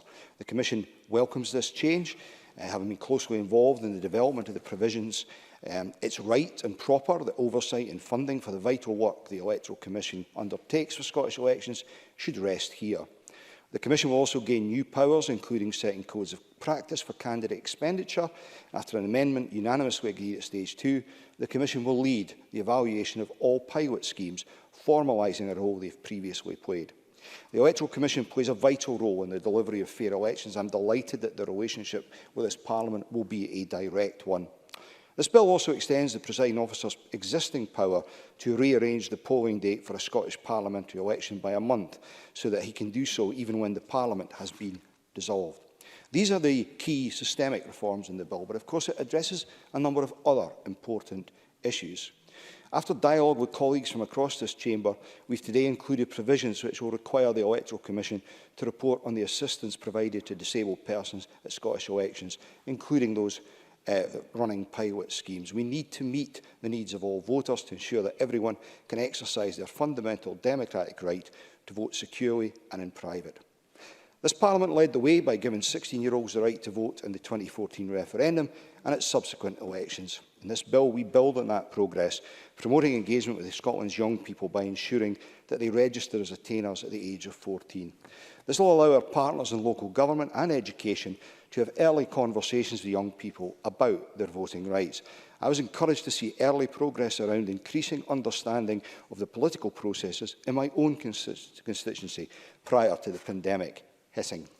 We're also modernising our local government elections so that electors will vote in only one local authority area for polls held on the same day. This brings local government into line with those for the Scottish Parliament and protects the principle of one person, one vote. So the bill contains a range of reforms which will support voter participation and the work of professionals in our electoral community. However, I acknowledge that many in the Chamber feel there is still work to be done. Indeed, I am one of them. As I've maintained throughout this process, the Reform Bill is a step in an ongoing journey. It is by no means the end of the road. For example, members have previously raised questions around proportionality and accountability. Mark Ruskell did so again today in electoral wards, and there have been calls for a wider review of our council multi-member ward system.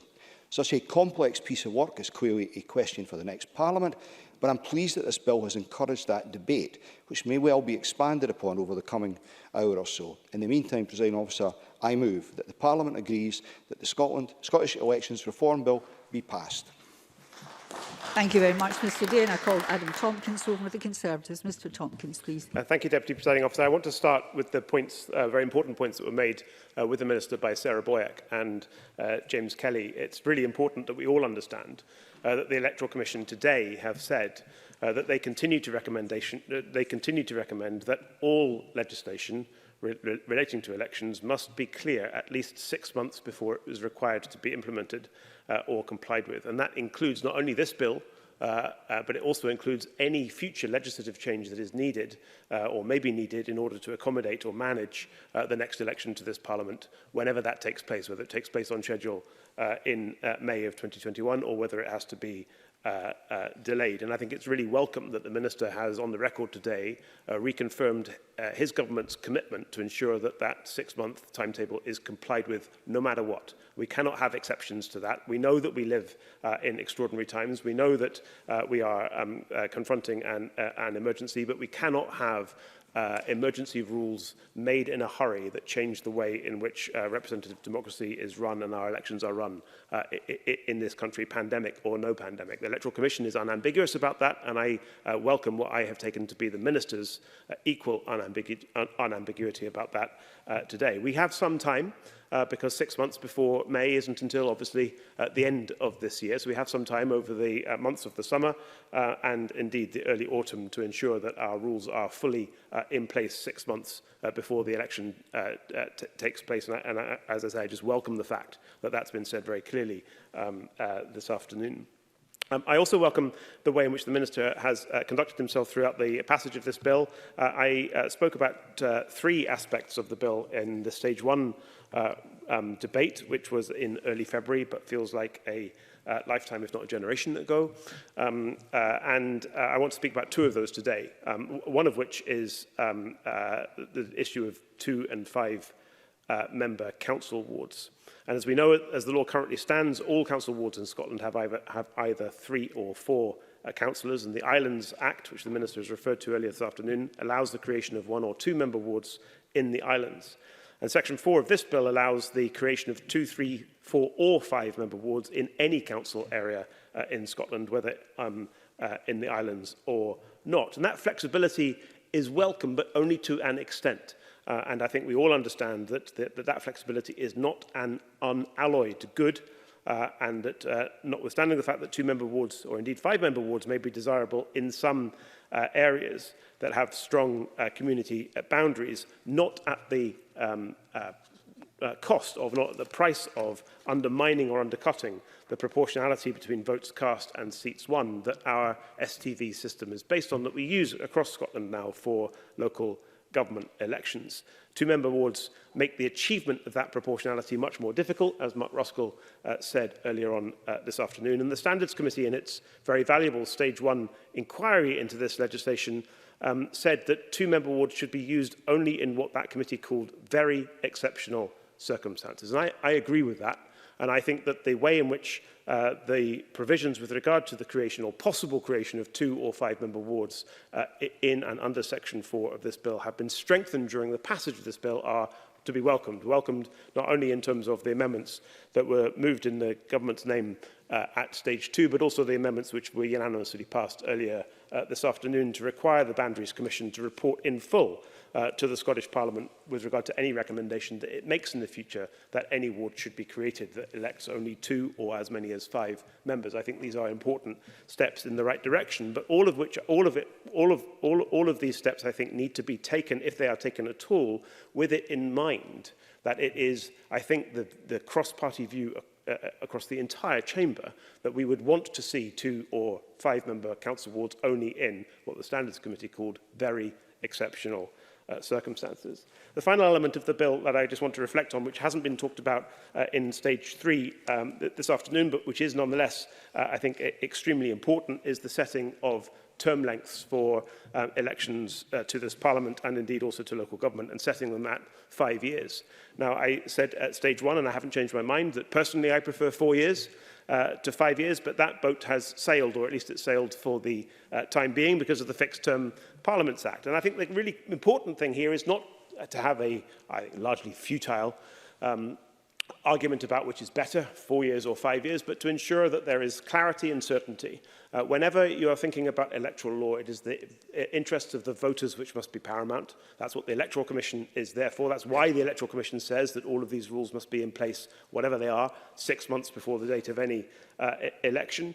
And I think for as long as the Fixed Term Parliament Act continues to fix the term of Westminster elections at 5 years, it makes sense for our term also to be fixed at the same interval, so that there are not occasions when this Parliament and the United Kingdom Parliament are to be elected on the same day. But, and I said this in the Stage 1 debate, it is, of course, government policy, or at least it is the policy of the party that won the last general election in the United Kingdom, to repeal the Fixed Term Parliaments Act. I'm not yet clear what they propose to replace the Fixed Term Parliaments Act with when they do repeal it. But I think that all-important clarity and certainty needs to carry forward irrespective of the fate of the Fixed Term Parliaments Act. And we should not be wedded to 5 years out of any principle, because there is no principle that says that 5 years is any better than 4 years, or indeed any other relevant period. The important thing is to make sure that the interests of the voter are placed paramount at all times, and that we may need to revisit this, or the next Parliament that's elected at the next election, whenever that takes place, may need to revisit that, may need to keep this option open if and when the Fixed Term Parliaments Act is eventually repealed. Thank you, Presiding Officer. Thank you very much. And I call on Sarah Boyack to open for Labour. Ms Boyack, please. Thank you, Presiding Officer. First of all, I too want to thank the clerks and all those who have given evidence to enable us to get what is not the longest bill in front of us, but at least a bill that has some important points that need to be discussed today. Any electoral reform should be both meaningful, inclusive and aimed to increase participation. Throughout the bill process, these checks set out by the Electoral Reform Society and its evidence to the Local Government Communities Committee all those months ago have been met to some degree. And I think in particular the debates we were having earlier this afternoon that reflected the discussions at stage 2 about how the bill might be strengthened, in particular in relation to those with visual impairments or people who are blind, are important to reflect on as we pass this bill today. Jeremy Balfour raised those issues at stage 2, and today we've had debated amendments by Colin Smith and by the Minister. The current system, as others have said, does not work to enable people who are blind or partially sighted to be completely independent in casting their vote, and that isn't good enough. The current system doesn't work. So even though voters with visual impairments are now allowed to use their phones in the polling booth, not to take a picture, but to ensure they know what's on the ballot, the guidance wasn't applied universally by returning officers. And the amendments we debated earlier by Colin Smith called on Scottish ministers to roll out a feasibility study of indented ballots or other methods which would support visually impaired voters. Now, although we've passed the Scottish Government and not those by Colin Smith, there will be some progress that can be made, but the prize has to be truly a secret ballot for all voters, but one which is accessible to all too. So I hope there is more work to come on this issue.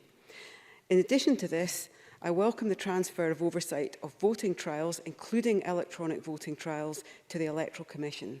That does ensure that independent expertise is utilised fully, but it also frees up the resources of local authorities who'd otherwise be responsible for analysing the results.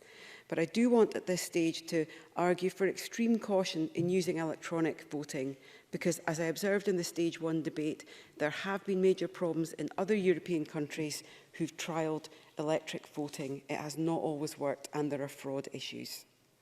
Now, as has been discussed today, another key concern at stage 2 was the introduction of 2-member council wards as a possibility. And I think this is something we need to reflect on. The government relies on our councils, who are democratically accountable, to make tough financial decisions, whether it's to address the fact there's been underfunding over the years, or to look at how they resolve the additional burdens of COVID-19. And what we need to remind ourselves on is that while there have been arguments for change for understandable reasons, our council political leaderships can change on the basis of incredibly small margins. So it's vitally important that we retain fairness in political representation and accountability. So I very much welcome the comments made by the Minister in response to Mark Ruskell today. These need to be only used in unique and exceptional cases to move to 2-member wards. A better approach would be to go for larger council wards, especially a larger number of councillors in wards, especially if the issue is a sense of underrepresentation, particularly by remote rural communities. So I hope that is looked at. Scotland is hugely diverse, so we need to see these changes monitored carefully, and I hope the Minister will commit to that. I'd also like the Minister to comment on how the pandemic might affect people's voting intentions in terms of whether they feel happy to come out and vote, and whether there will be a need to do much more promotion of postal voting to enable people who've been shielding or who are still concerned by the pandemic in the months to come. And I'm thinking particularly about council by-elections that are coming up. I think that's something that is quite a topical issue, and I'd be keen to get the Minister's comments. To conclude, I think this bill has brought about some really important discussions on how our democracy should function in Scotland, and it has enabled us as a Parliament to reaffirm a commitment to inclusivity and increased engagement. The challenge for us is to make sure the bill will mark the start of these conversations, not the end, and I very much look forward to seeing how the changes that are in the bill actually come to fruition and enhance our electoral process. In particular, I want to finish on the importance of encouraging young people to vote. Hugely important to make our elections as representative as possible, but also to establish stronger, lifelong voting habits. None of us can be happy with the current levels of voting. Let's hope that we can use this bill and the following amendments that come afterwards through orders that come through this Parliament to encourage the maximum number of people to vote, to get the government they want, whether it's at local or a Scottish level. And hopefully, in passing this bill today, we can reflect on that and enable more people to vote and encourage more people to vote. Thank you, Presiding Officer. Thank you very much, Ms Boyd. Can I call Mark Ruskell over the Green Party? Mr Ruskell, please. Thank you, Deputy Presiding Officer. I'm going to keep my comments relatively brief on this bill, but perhaps if I could start, as others have done, just by thanking the clerks and all those who've given evidence throughout the proceedings of this bill, and the constructive attitude of the Minister as well in terms of discussing a variety of amendments that have come through committee and have already been debated on in the Scottish Parliament here today. I mean, this is largely a technical bill. Its purpose isn't about wholesale democratic renewal. Its purpose is not about increasing voter turnout. And I think there's a lot of work that we still need to do to renew our democracy and to encourage democratic participation at all levels. And in fact, I think there's still some reform work that needs to be done in this session of the Scottish Parliament ahead of the next Scottish Parliament elections, whenever they might be. And I think the Electoral Commission's briefing for this afternoon points out two of those. One is the requirement, the need for increasing fines in relation to the Political Parties Elections and Representations Act. But the second one is about the inclusion of imprints on digital campaigning. Now, I think this is hugely important. You know, we saw the role of digital campaigning in the recent European referendums. We're in a situation now where a lot of the campaigning in the run to Holyrood is going to be digital based. And I think, you know, it's really important that voters understand who is paying for messages that are flashing across their social media screens during those elections. I think one thing I'd like to highlight, which others have already, is the very welcome simplified registration for 14-year-olds to join the electoral register as attainers. And I was thinking about this the other night because my son's turning 14 in just a couple of weeks' time, and you know, he's already starting to show an interest in who makes decisions about things locally. He's been in touch with his local councillors. He's got a few wins, actually, which is great to see. And then through his studies, through his modern studies, going into S3 now, you know, he's interested in national politics and international politics. And I think, you know, it's a great opportunity for young people in S3, great opportunity to prepare them to be active citizens. And, you know, in many ways, this generation that are coming through now, they're the first generation to really understand what we're doing to the world, but they're also the last generation that can actually do anything about it. And that places a huge responsibility onto their shoulders as citizens. And quite frankly, the earlier that they can start in their democratic participation in life, the better. I'd like to welcome just a number of other things in this bill as well. I think we had a very useful debate this afternoon and again at stage 2 about the importance of including people with sight loss and making the voting system easier for them, whether that's through a tactile system, whether that's through an electronic device. We need to improve that experience for people. We need to improve security as well. I think the use of an electronic device in relation to people who have sight loss is a responsible use of that technology. I think a wider rollout of e-voting would not be responsible, particularly given the major concerns that have been raised across a number of European countries who've attempted to roll out electronic voting in recent years. Any voting system that we put in place has to be secure, it has to be anonymous, and it has to be verifiable. And a paper and a pencil is the most secure and anonymous and verifiable system that we can put in place, as long as people are actually able to use that system. And I think the exception that proves that rule, if you like, is the plight of people who have sight loss, who often need another person with them to be able to vote. So I'm pleased to hear from the Minister this afternoon that the pilots are going to be brought back to Holyrood. For that, I'm sure they'll come under a good degree of scrutiny. And I'm pleased to also hear from the Minister that a review of local government electoral systems and boundaries may be coming, perhaps not in this Parliament, but in the next Parliament. I agree it is a complex issue, but I think the appetite is there now after 13 years to really review whether we've got that system right and how we can improve it. So there's lots of work to do in terms of our democratic renewal, Presiding Officer.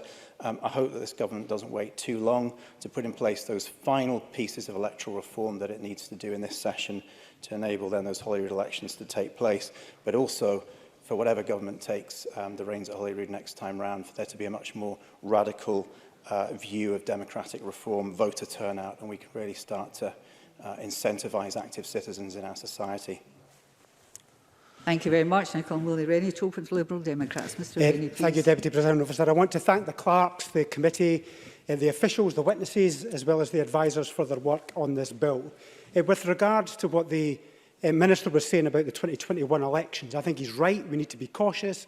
We need to be careful. We shouldn't be too self-obsessed about this matter. He indicates that October would be the time about when we would make a decision. I just say that trying to project what's going to happen in a month's time is difficult enough. Doing it in 6 months ahead is going to be even more problematic. So we may need to be even more flexible in those circumstances, because it would be wrong to be cavalier in the event of a second peak if it was to come at the time of the May elections in 2021. So we do need to be mindful of that these are unpredictable times and therefore we might need to be agile in those circumstances. I'm pleased that we've returned to the issue of council ward sizes. It was an issue that was debated when the legislation was originally introduced. We were in favour of greater proportionality for some wards, particularly in urban areas, to reflect the size and coherence of communities, but also wanted to reflect in some rural areas, particularly up in Caithness and the Highlands and some other parts of Scotland, the distances are just huge. And therefore the number also you've got of parent councils and community councils that all need serviced is even bigger. So I think having that bit of flexibility, of course it needs to be fully justified, but I think in having that flexibility is a wise thing to do, and it's something that we would support. Voting pilots, we need to be careful with our democracy. People have confidence in the processes, even though we rely on people's good faith and honesty to maintain that integrity. So we support a cautious approach to electronic voting pilots, particularly for people with sight loss. It would aid access to that democracy, but we need to be careful with it as well. I think it's also sensible to have declaration on internet adverts. We've seen that coming with Facebook and greater transparency on that front. It's sometimes fascinating to see on the Facebook ad website exactly who's paying for what to what communities. I think greater transparency on wider internet adverts would be a great thing as well. Commission to the Parliament. I think it's right to transfer the responsibility and accountability for the Electoral Commission from the Scottish Government to the corporate body, but I think it emphasises the need for the independence of that corporate body. We should not jeopardise that independence in future with any political stunts. So the final point, I think Adam Tompkins was right. There's no kind of clear answer about 4 years or 5 years, and we do need some kind of stability. I don't think it's a futile debate. I actually think for years we survived on 4-year terms. It gave a renewal of our democracy on a frequent basis. Sometimes 5 years seems a very long time, especially in the rapidly changing world that we've got just now. Global pandemic, the trauma of Brexit. We had the referendum. We've had several leaders and prime ministers come and go at different times.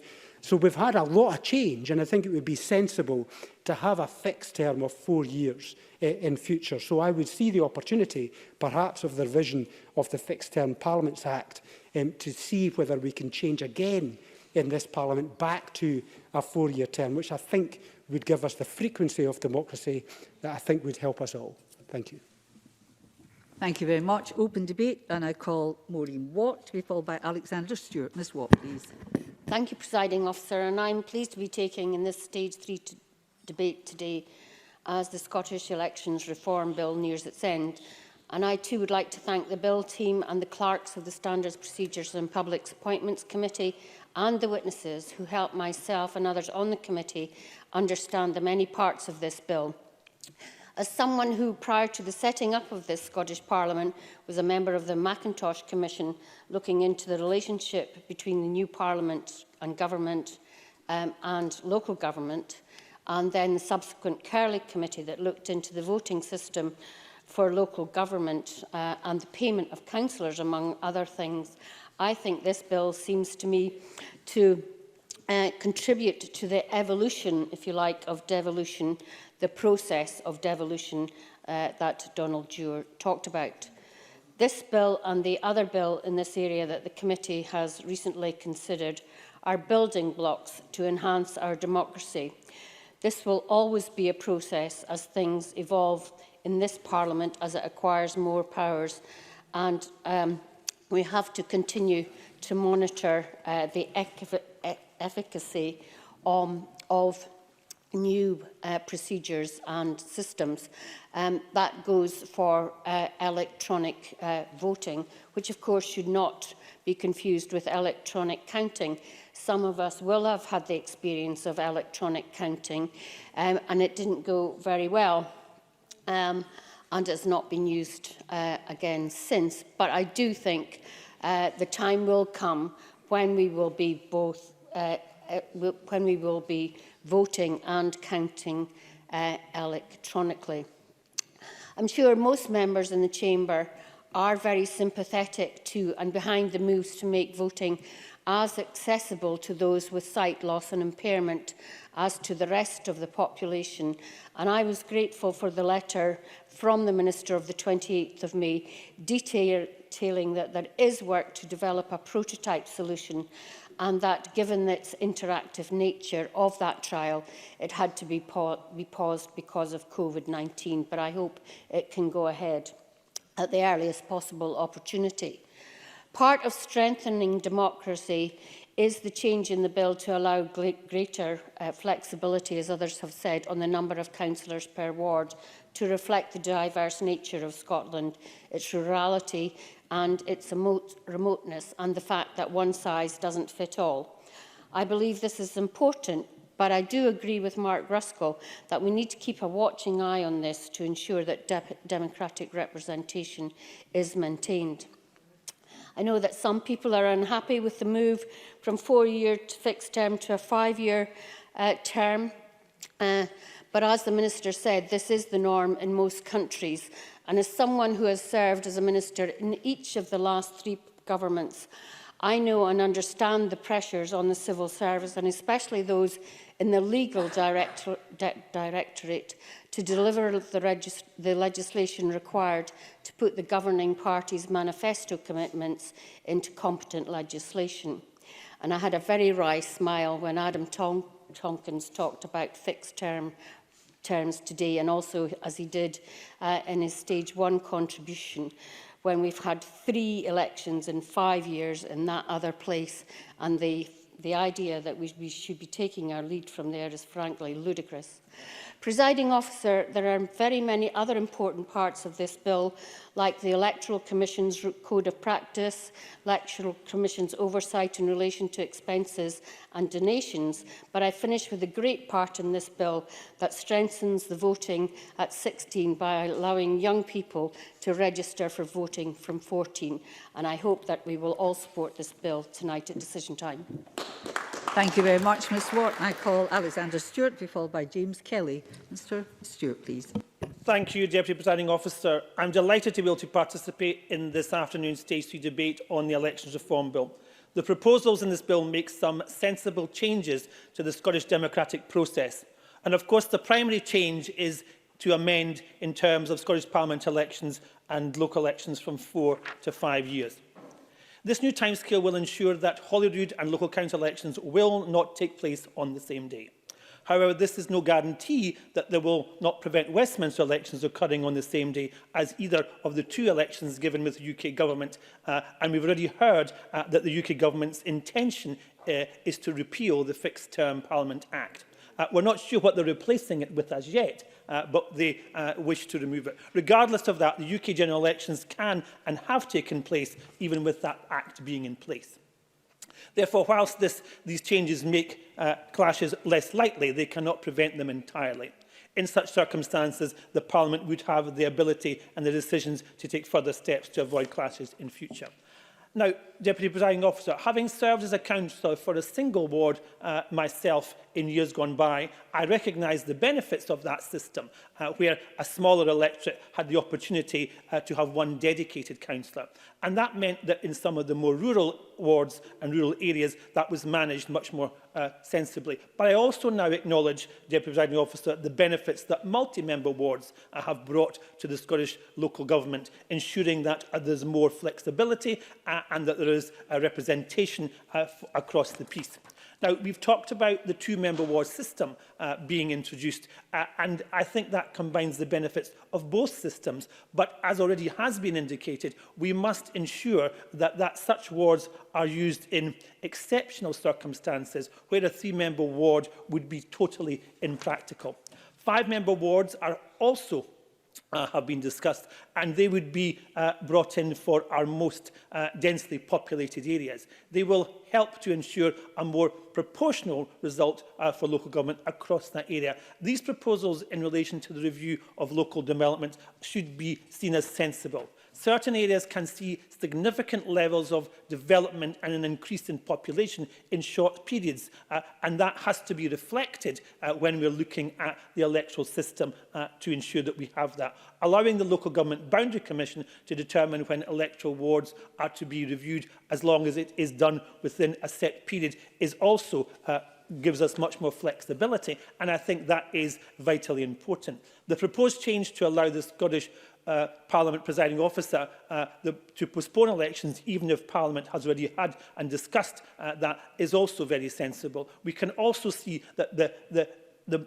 implications of the public health crisis, which we've had at present and we're suffering for at the moment, would give some cause for elections to be managed in a way, and that would give the opportunity for that to take place. The fact that the presiding officer will have to consult with the Electoral Commission before setting any new date is welcome, because that gives us some safeguards. Members have made some very strong contributions in this debate today, but also during the three stages of this bill. And Adam Tompkins talked about the commitment to the 6 months, and that has been discussed, and Minister, delighted that that is being looked at as we move forward to the next Scottish Parliament elections. Sarah Boyack talked about the voters and ensuring that we have younger voters, and I think that's vitally important, that we engage and we ensure that at local level and at parliamentary level that young people understand the whole aspect of democracy and what that brings together. And Willie Rennie talked about ensuring that we are flexible and there's still lots of work to be achieved, and I think that's quite correct as well. So in conclusion, Deputy Presiding Officer, this bill helps to ensure that our democratic processes in Scotland are updated, they're refreshed and they are flexible, and for that and many other reasons I support the bill. Thank you. Thank you very much. Now I call James Kelly to be followed by Bill Kidd. Thank you very much, Deputy Presiding Officer. I rise to speak in favour of the bill before us, and Scottish Labour will support it at decision time. I think, as Mark Ruskell said, it's a largely technical bill. There are some good points in it. I think it's important to avoid a clash in elections between the local government and Scottish Parliament elections. Those of us who were candidates in the 2007 elections will remember the confusion of running two sets of elections at the one time, and primarily it didn't help from the public, who should be the most important consideration in this. Yeah, sure. Stuart McMillan. I thank James Kelly for taking the intervention, and I don't want to sound too party political, but bearing in mind at the time that was the responsibility of the UK government over the elections here in Scotland. James Kelly. I don't really think that's a helpful intervention, to be honest. Anyway, in terms of some of the other aspects of the bill, I think it's important that donations for local government elections are brought into line with legislation in the rest of the UK. The aspects around younger voters being able to register at 14 are very welcome. We should be doing all we can to get younger people interested in politics at an earlier age, and the new arrangements around improving access at the poll are very welcome for disabled voters. I do want to touch on the issue that we discussed earlier around the next Scottish Parliament elections. When that election comes, it's going to be a very important election because it will deal with the way the pandemic has been handled and how we emerge from that pandemic. It will be the first election post-Brexit. People will legitimately raise the issue of Scottish independence, and it's important, therefore, that the democratic process is not constrained in any way. And I think as it stands just now, the reality is that if the election were to be next year, it will take place potentially against a background of social distancing. And I think that presents some big challenges to the parties and the voters. First of all, in terms of campaigning, the kind of traditional way that you campaign, you know, going to knock on people's doors, ask them to vote, stand on street stalls. A lot of that I don't think can take place if social distancing is in place. And also the arrangements for the poll itself. If you've still got social distancing, how do you get people in and out of the polling stations safely and ensure that the polls conducted properly, but public safety is a paramount? So I know what the Minister said earlier about an order being introduced in October, but I think these options are now need to be seriously looked at. And there are real challenges, and to be honest, a question mark remains over whether the poll can take place in May 2021. But I think the government are going to have to start discussions on this quite imminently. I think in terms, we would all agree that democracy is very important. Transparency around elections is important, and I think this bill helps in that regard. So we will obviously support the arrangements at 5 o'clock, but I reiterate that we do need some discussion and consideration as to the next Scottish Parliament elections. Thank you very much, Mr Kelly. And I call Bill Kidd, and Mr Kidd's the last speaker in the open debate. Mr Kidd, please. Thank you very much, Presiding Officer. As convener of the Standards, Procedures and Public Appointments Committee, I've worked with colleagues over months with the shared goal to strengthen aspects of the democratic process through this bill, and for this I thank all committee members and our highly professional clerking team. Although the electoral changes presented by the bill are seemingly relatively small, they are updates made significant with both thoughtful consideration and precision. This bill proposes 5 principal changes. These range from enacting the principle of one person, one vote, in an attempt to also eradicate weaknesses in our electoral system. That can give rise to electoral fraud, of course, and to matters of increased parliamentary scrutiny of election finances. In our committee, another issue we discussed was how to best balance the particular social, geographic and economic needs of perhaps more remote regions in Scotland with the need for political demographic parity. A more obvious change brought forward by the bill is officially increasing the length of parliamentary terms to 5 years. This is, in my opinion, beneficial in a number of regards. 5-year election periods are optimal for reducing election clashes, and this means avoiding clashes between Scottish Parliament, local government and Westminster elections. Consistency and clarity of this kind has been found to minimise the amount of rejected and incorrectly completed ballot papers. Another widely accepted benefit is the idea that longer election terms allow for the policy process to be completed and policies to take better effect on the ground.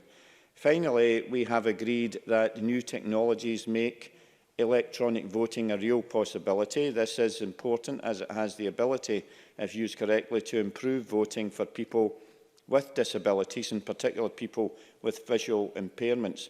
And the Royal, as been mentioned, the Royal National Institute for the Blind found that 75% of voters with visual impairments were unable to vote independently or in secret in the 2017 general election. Electronic voting has the potential to quickly ensure that people with visual impairments will now have the ability to exercise their right to a secret ballot.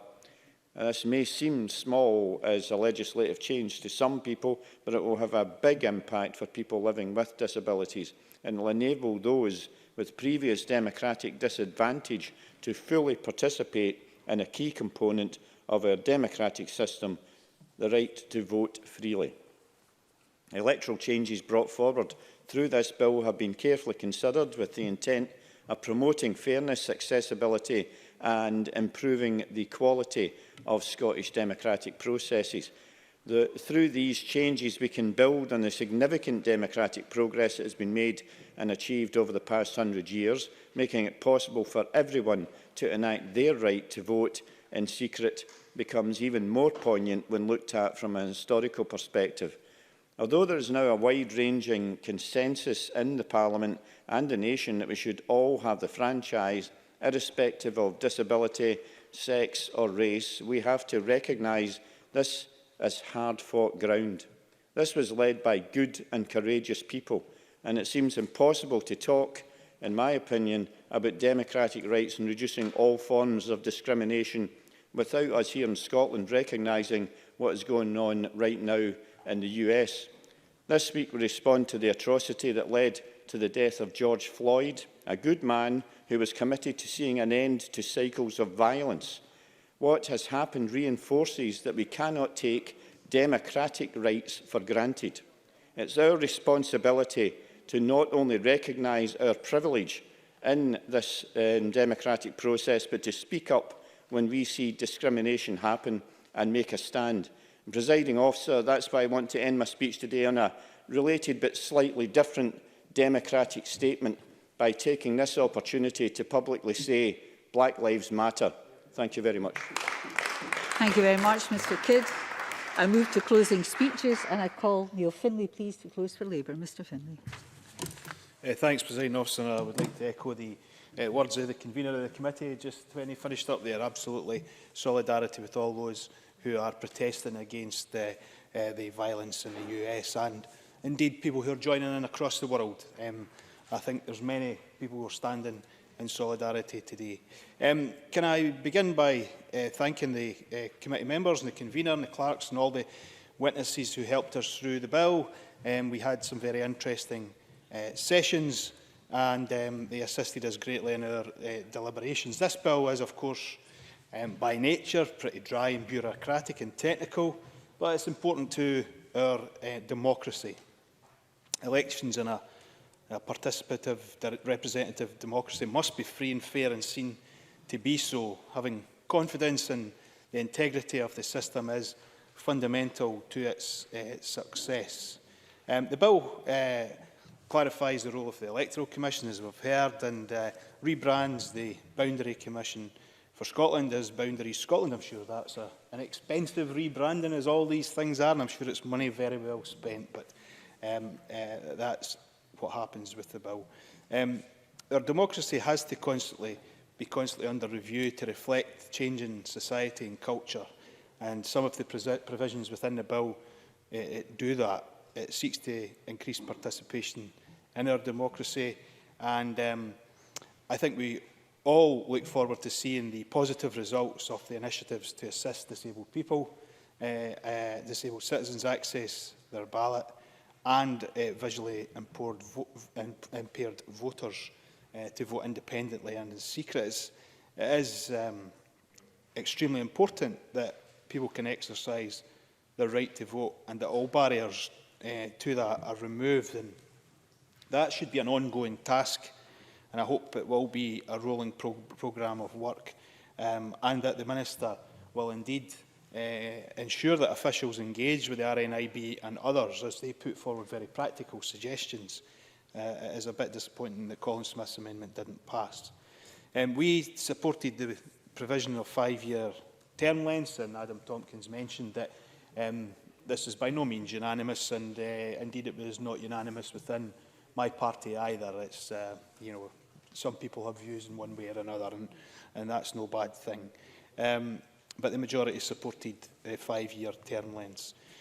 We also supported that in limited circumstances 2 or 5-member wards are possible, and these, again, as Adam Tompkins referred to, should be in exceptional circumstances. The bill, as it come through its stages, finally did not address the list order effect, which we took evidence on, and many feel disadvantages certain candidates with an inbuilt advantage for candidates higher up the ballot paper. There was a commitment for, I believe, during the process for some serious work to be done on that, and I hope the Minister, in summing up, will confirm that the government will undertake in-depth research, because previous research was pretty thin.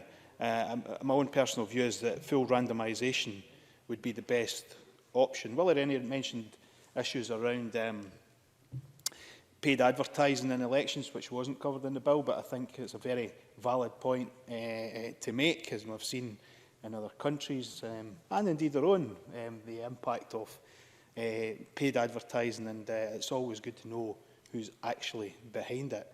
On electronic voting, we had a number of discussions around that. People were open-minded about it, but again, security was the key issue.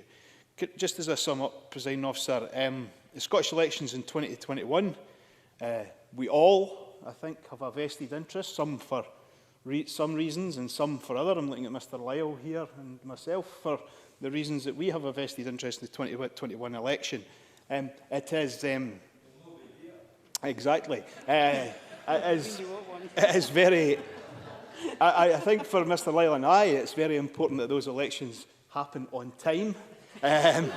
Some people might not want the elections to happen on time, but the Minister, I hope, will refer to this in his summing up, because I would ask whether he can clarify at this point there is no prospect of that election being delayed at this point, and if there has been any planning within the government for that election to be delayed. Finally, Presiding Officer, one last thing I would like to raise is that I think the bill missed an opportunity to develop more postal ballots, because I think postal ballots, all postal ballots, have a place in our elections process. Thank you. Thank you very much, Mr Findlay. I must be feeling ill. I see you and Dick Lyle are agreeing with each other. That's the reason. So I'll need to keep taking the pills. I now call Jamie Harcourt-Johnson, please, the host of the Conservatives. Thank you very much, Deputy Presiding Officer. I think we've missed out on the opportunity on the Findlay-Lyle Pact, but maybe that's one to come. Thanks very much. Yeah, it's welcome to pick up this bill again at stage 3, and can I thank the clerks, the committee members and everybody that's been involved in putting it together. As we've heard, this is a significant set of proposals that make changes to our electoral system, both for this Parliament and for local government. The bill has been improved by its parliamentary scrutiny, and at this stage can I also thank the Minister for his cross-party engagement in previous stages. I very much appreciate his moves to build consensus across this chamber and recognise that while dealing with quasi-constitutional issues, just how important that is. I'm also aware of the work that the Scottish Government has done with my colleague Jeremy Balfour in bringing forward the Minister's provisions relating to blind and partially sighted voters. However, I imagine we can all acknowledge that some of the policy questions this bill throws up have no perfect solutions. Many, such as term limits, are trade-offs between a number of different considerations. As highlighted by my colleague Adam Tompkins, there were some expressions of regret over the move to 5-year terms for this Parliament that have come from around the Chamber. The bill, however, recognises what has become standard practice over 2 sessions of this Parliament's relatively short life. There will also be other difficulties. We've heard from others that the repeal of the UK Fixed-Term Parliaments Act has found its way into the Queen's speech, and again by default rather than design, the predictability that the legislation initially sought has not been found in recent years, with 2 extraordinary general elections since 2015.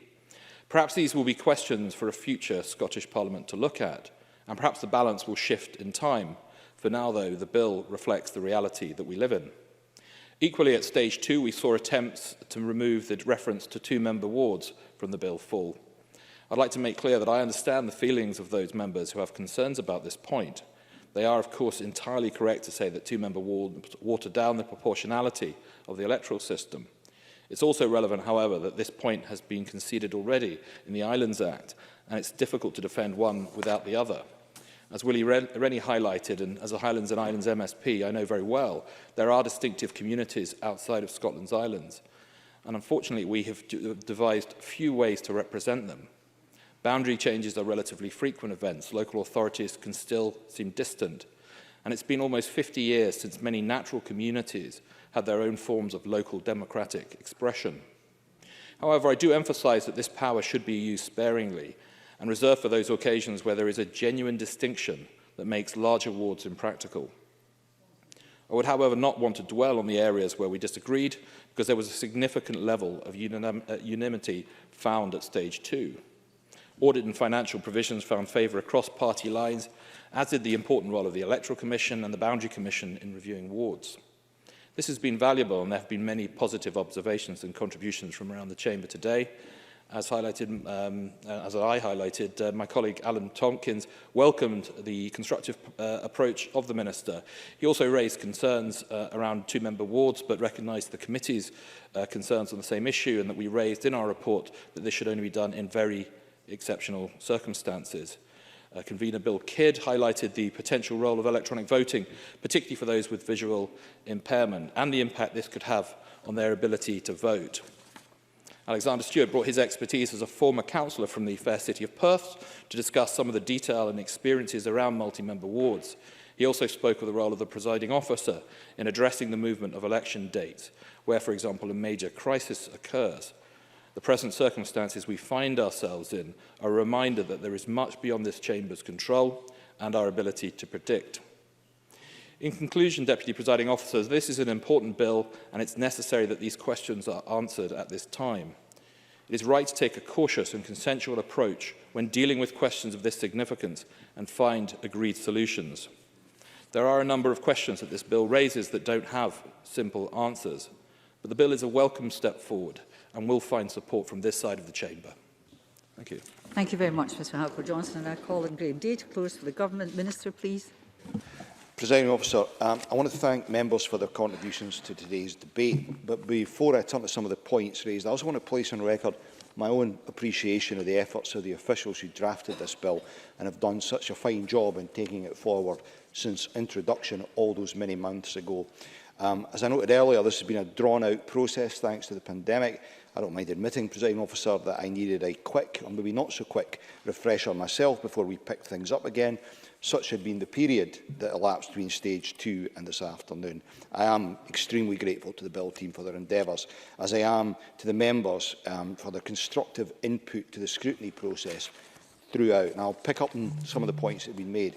A number of members, most notably Adam Tompkins and James Kelly, majored on the issue of having the rules for the next election in place 6 months prior to the planned poll. That is what the Government is working towards, with the conduct order, as I said earlier, planned for October. I would offer James Kelly the reassurance as well that the discussions that are underway are around that. It's not about, Neil Finlay touched on, are we looking to delay the election? That's not what is being considered now. It is about what are the challenges that one would face in an election campaign, which Mr Kelly so eloquently put that. But I would attach a couple of caveats to what I've just said, and these are the following. Firstly, given the nature of the pandemic, we might, as Willie Rennie said, have to be agile, to be fleet of foot, be prepared for change as we go along. So it could be that an amendment needs to be brought to the conduct order subsequently because of the pandemic and how it continues to pan out. It's also the case that we might need accompanying primary legislation because if, for example, there was a need to vote over 2 days, I think that would address James Kelly's point about the challenges of conducting an election in the current circumstance if we were still in that sort of circumstance. So we might need accompanying primary legislation. And I say that, both of those things, not to roll back from my earlier statement or to set hairs running. It's just that it is a possibility. And as I said earlier to Neil Finlay, there is no discussion at this stage around delaying the poll. So he can look forward to his retirement from the Scottish Parliament. Sarah Boyack made a number of good points. She's right, the current system does not work for people with visual impairments. There is no doubt about that. It treats them with a lack of respect. I think the prize is parity of treatment for them, and we should aspire to get there working with them in terms of what the best way forward is. I agree with the comments earlier about electronic voting being something to proceed with cautiously for the very reasons that Sarah Boyack and I think Mark Ruskell identified. Sarah Boyack made the point about the pandemic having impacted on people's confidence as well to go out and vote. But I think there's another thing to consider There was talk earlier about the value of a postal voting approach to this, but there are a lot of people out there who lack confidence in the security of postal voting, perhaps misguided, but that is where they are, and I think we need to be alive to all of that. I made the point, Presiding Officer, sorry, I should say that there were a couple of other points made by Mark Ruskell around digital imprints. We are considering action on digital imprints, and it's important that both voters and the Electoral Commission can identify the source of online election material. I'm sure Mr Ruskell will appreciate, however, I can't stand here today and give timelines on that in the current circumstances we find ourselves in. Neil Findlay picked up, as he did during the passage of the bill, on the list order effect. We had a good discussion at committee over that. The committee took the view that there is no point simply replacing one set of problems with another. My take on it was that we shouldn't change simply for change's sake. But to be clear, however, I think neither I nor the committee were looking to excuse an action. Change is needed. It must all be changed for the better and without unwelcome unintended consequences. Again, I think it would be unrealistic to see that happening in the current Parliament, but I think it's an inevitable piece of work that has to be done, and in the detail that Mr Findlay touched upon. Presiding Officer, I made the point in opening this debate that today is simply one step, albeit a significant one, on the electoral reform journey, and I want to highlight some of the other areas which will become the focus of further attention going forward. Candidate addresses. I know that's something that Richard Lyle's... Richard Lyle. Can I thank the Minister for taking the intervention? Can I welcome the fact that I hope that he's going to say that it's going to be reviewed? A candidate's address, to my mind, should not be published on the Council website or displayed in any Council election notice boards. And I made this request to safeguard any candidates who may have previously faced domestic abuse and feared their address being publicly displayed. And if the Minister is going to announce that, I welcome it and I thank him sincerely for that fact. Minister Graeme Day. Presiding Officer, I indicated to the committee previously that I plan to make changes by secondary legislation to address those very legitimate points. We don't face a council by-election, I think, until October at the moment, but it is on the to-do list and it will be in place in time for that.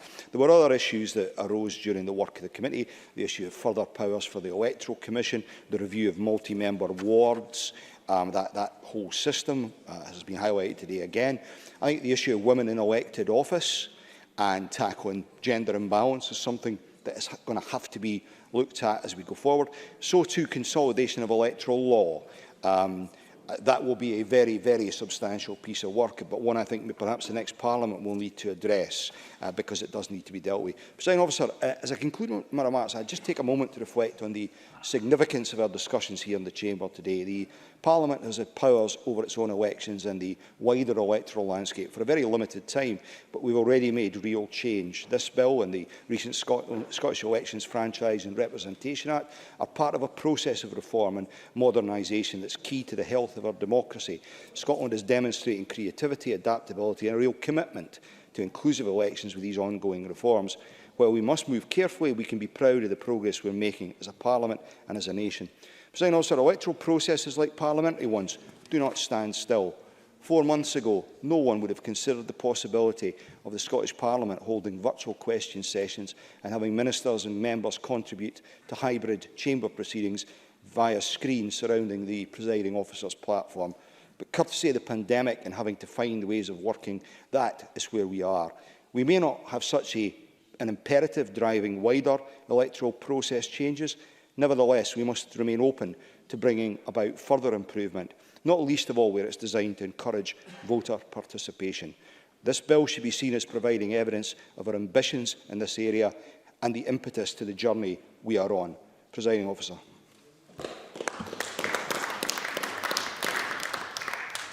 Thank you very much. And that concludes our Stage 3 debate on the Scottish Elections Reform Bill.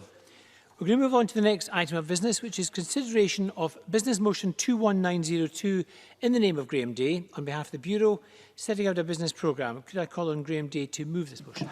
Move, Presiding Officer. Thank you very much. and no member has indicated they wish to speak. The question therefore is that motion 21902 be agreed. Are we all agreed? Yes. We are agreed. The next item is consideration of business motions 21903 on the stage 2 timetable for a bill and 21921 on the stage 1 timetable for a bill.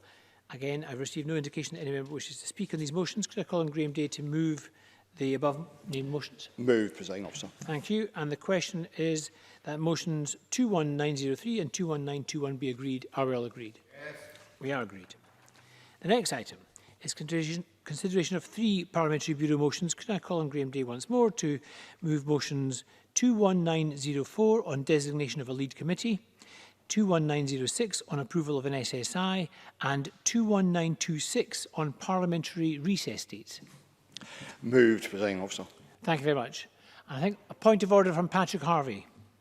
Thank you, Presiding Officer. I'd like to raise a point of order in relation to motion 21926 on recess dates. And under Rule 3.1 of our standing orders, part of your role, Presiding Officer, is to represent the Parliament publicly. I hope that we are going to unanimously agree the proposal on recess dates that's been discussed by the Bureau. It will allow the Parliament to continue to conduct its important scrutiny role of the Government throughout the summer, including by the use of hybrid and online sessions. And I think we should all unite also in thanking the Parliament officials who've worked hard to make those sessions possible. However, we have seen recently attempts to mislead the Scottish public as to the amount of work that this Parliament has been doing, to denigrate the work that this Parliament has been doing, including the work of officials in making that possible. So, in relation to your role in representing the Parliament publicly, I'd like to ask what action, if any, you will be able to take to firmly rebut any such future attempts to mislead the public of Scotland about the work that this Parliament is doing, whether those misrepresentations come from members or from anybody else.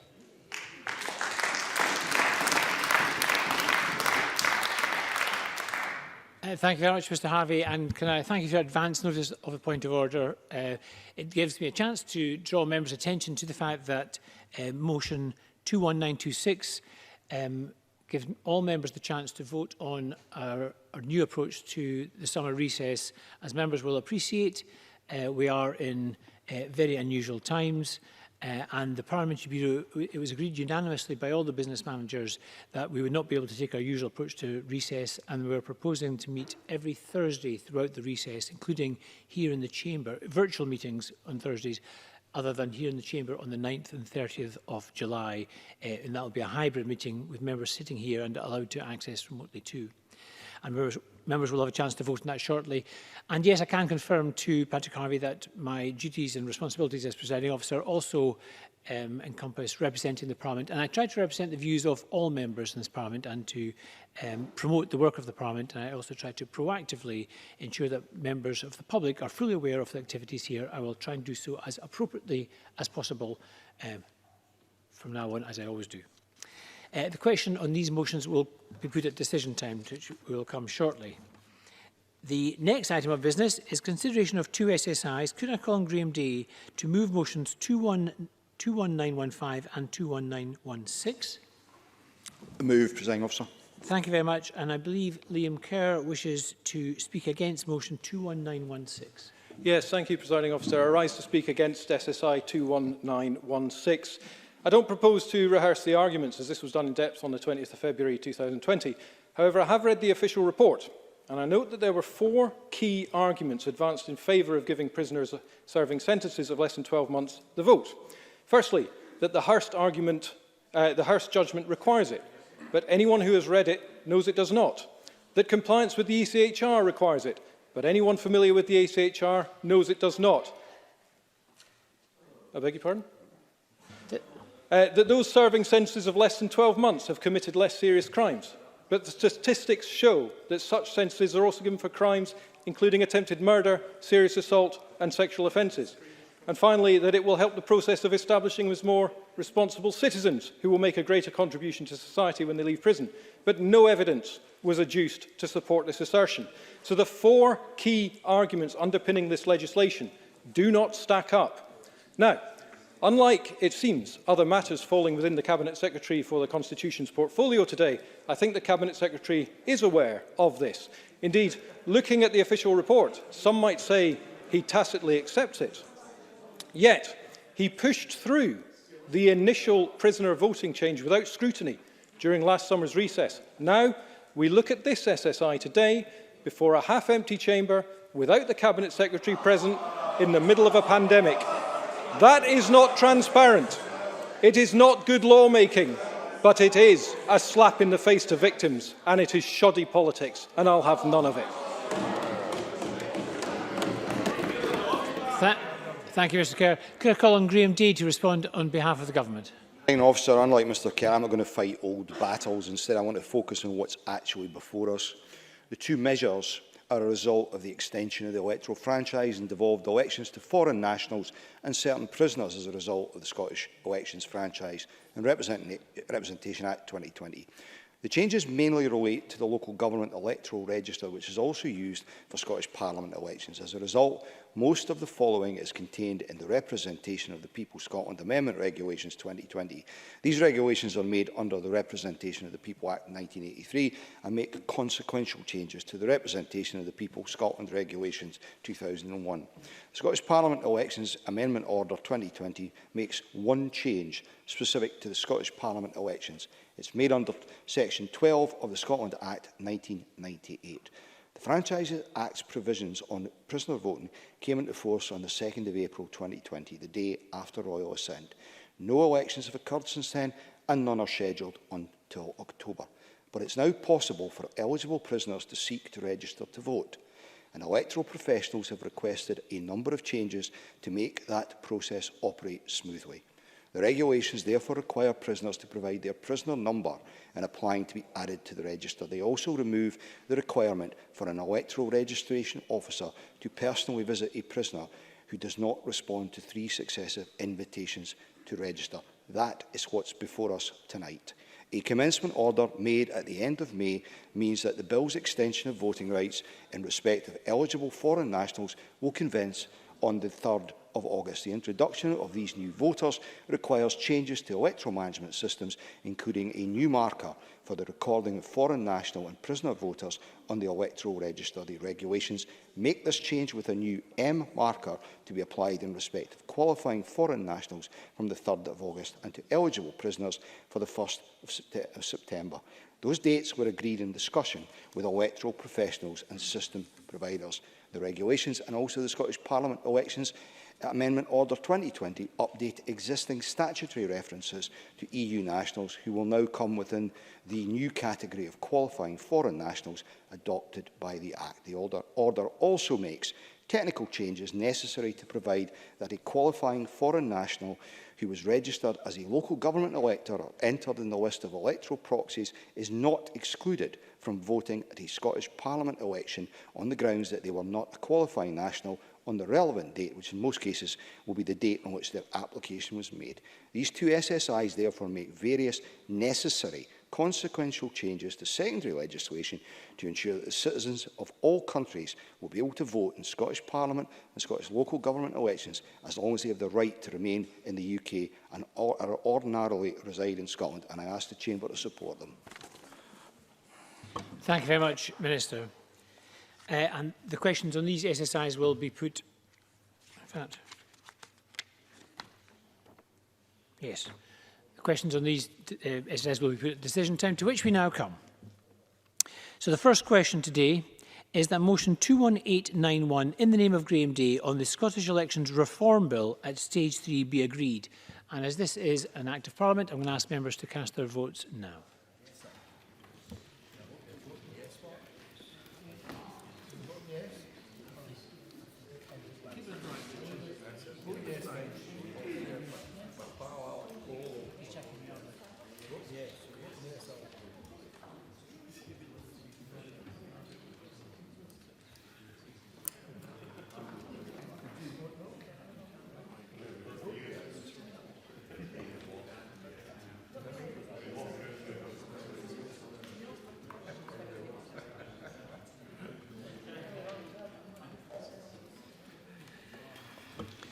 The result of the vote on motion 21891 in the name of Graeme Day is yes 74. There were no votes against, there were no abstentions. The motion is agreed and the Scottish Elections Reform Bill is passed.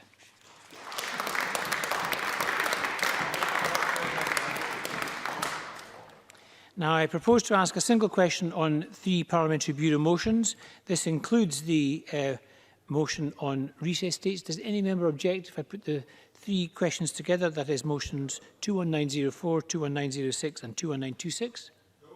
No, good. Therefore, the question is that motions 21904, 21906 and 21926 be agreed. Are we all agreed? Yes. We are agreed. And the next question is that motion 21915 in the name of Michael Russell on approval of an SSI be agreed. Are we all agreed? Yes. We're not agreed. We'll move to a vote on motion 21915 and members may cast their votes now.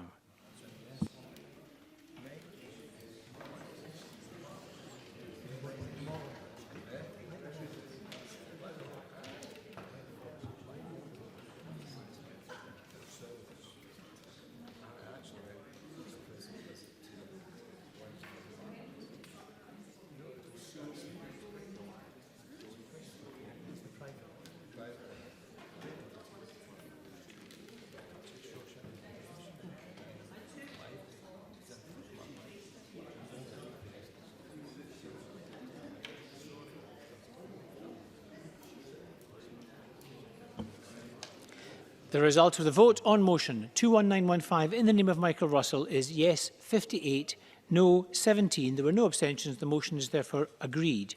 And the final question is that motion 21916 in the name of Michael Russell on approval of an SSI be agreed. Are we agreed? Yes. We are not agreed. We'll move to a vote on motion 21916 and members may vote now.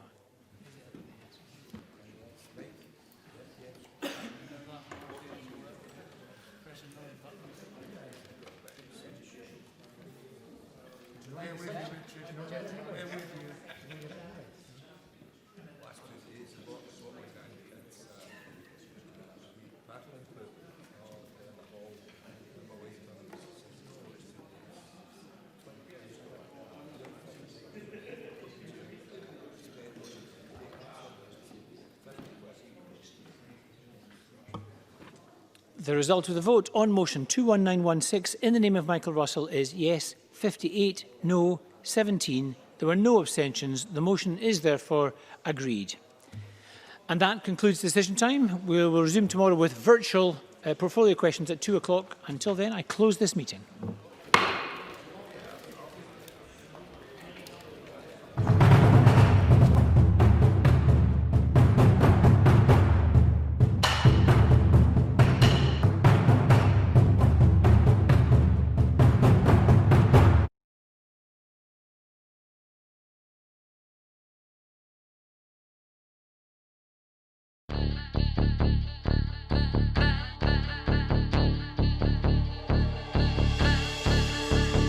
How do you mean no more commission? Well, no one in Scotland can commission an idea. You know, if I went to BBC Scotland and I said, oh, I've got this great idea for a sitcom, I've got this brilliant idea for a drama, you know, there isn't one person in Scotland that can okay it unless it goes through London.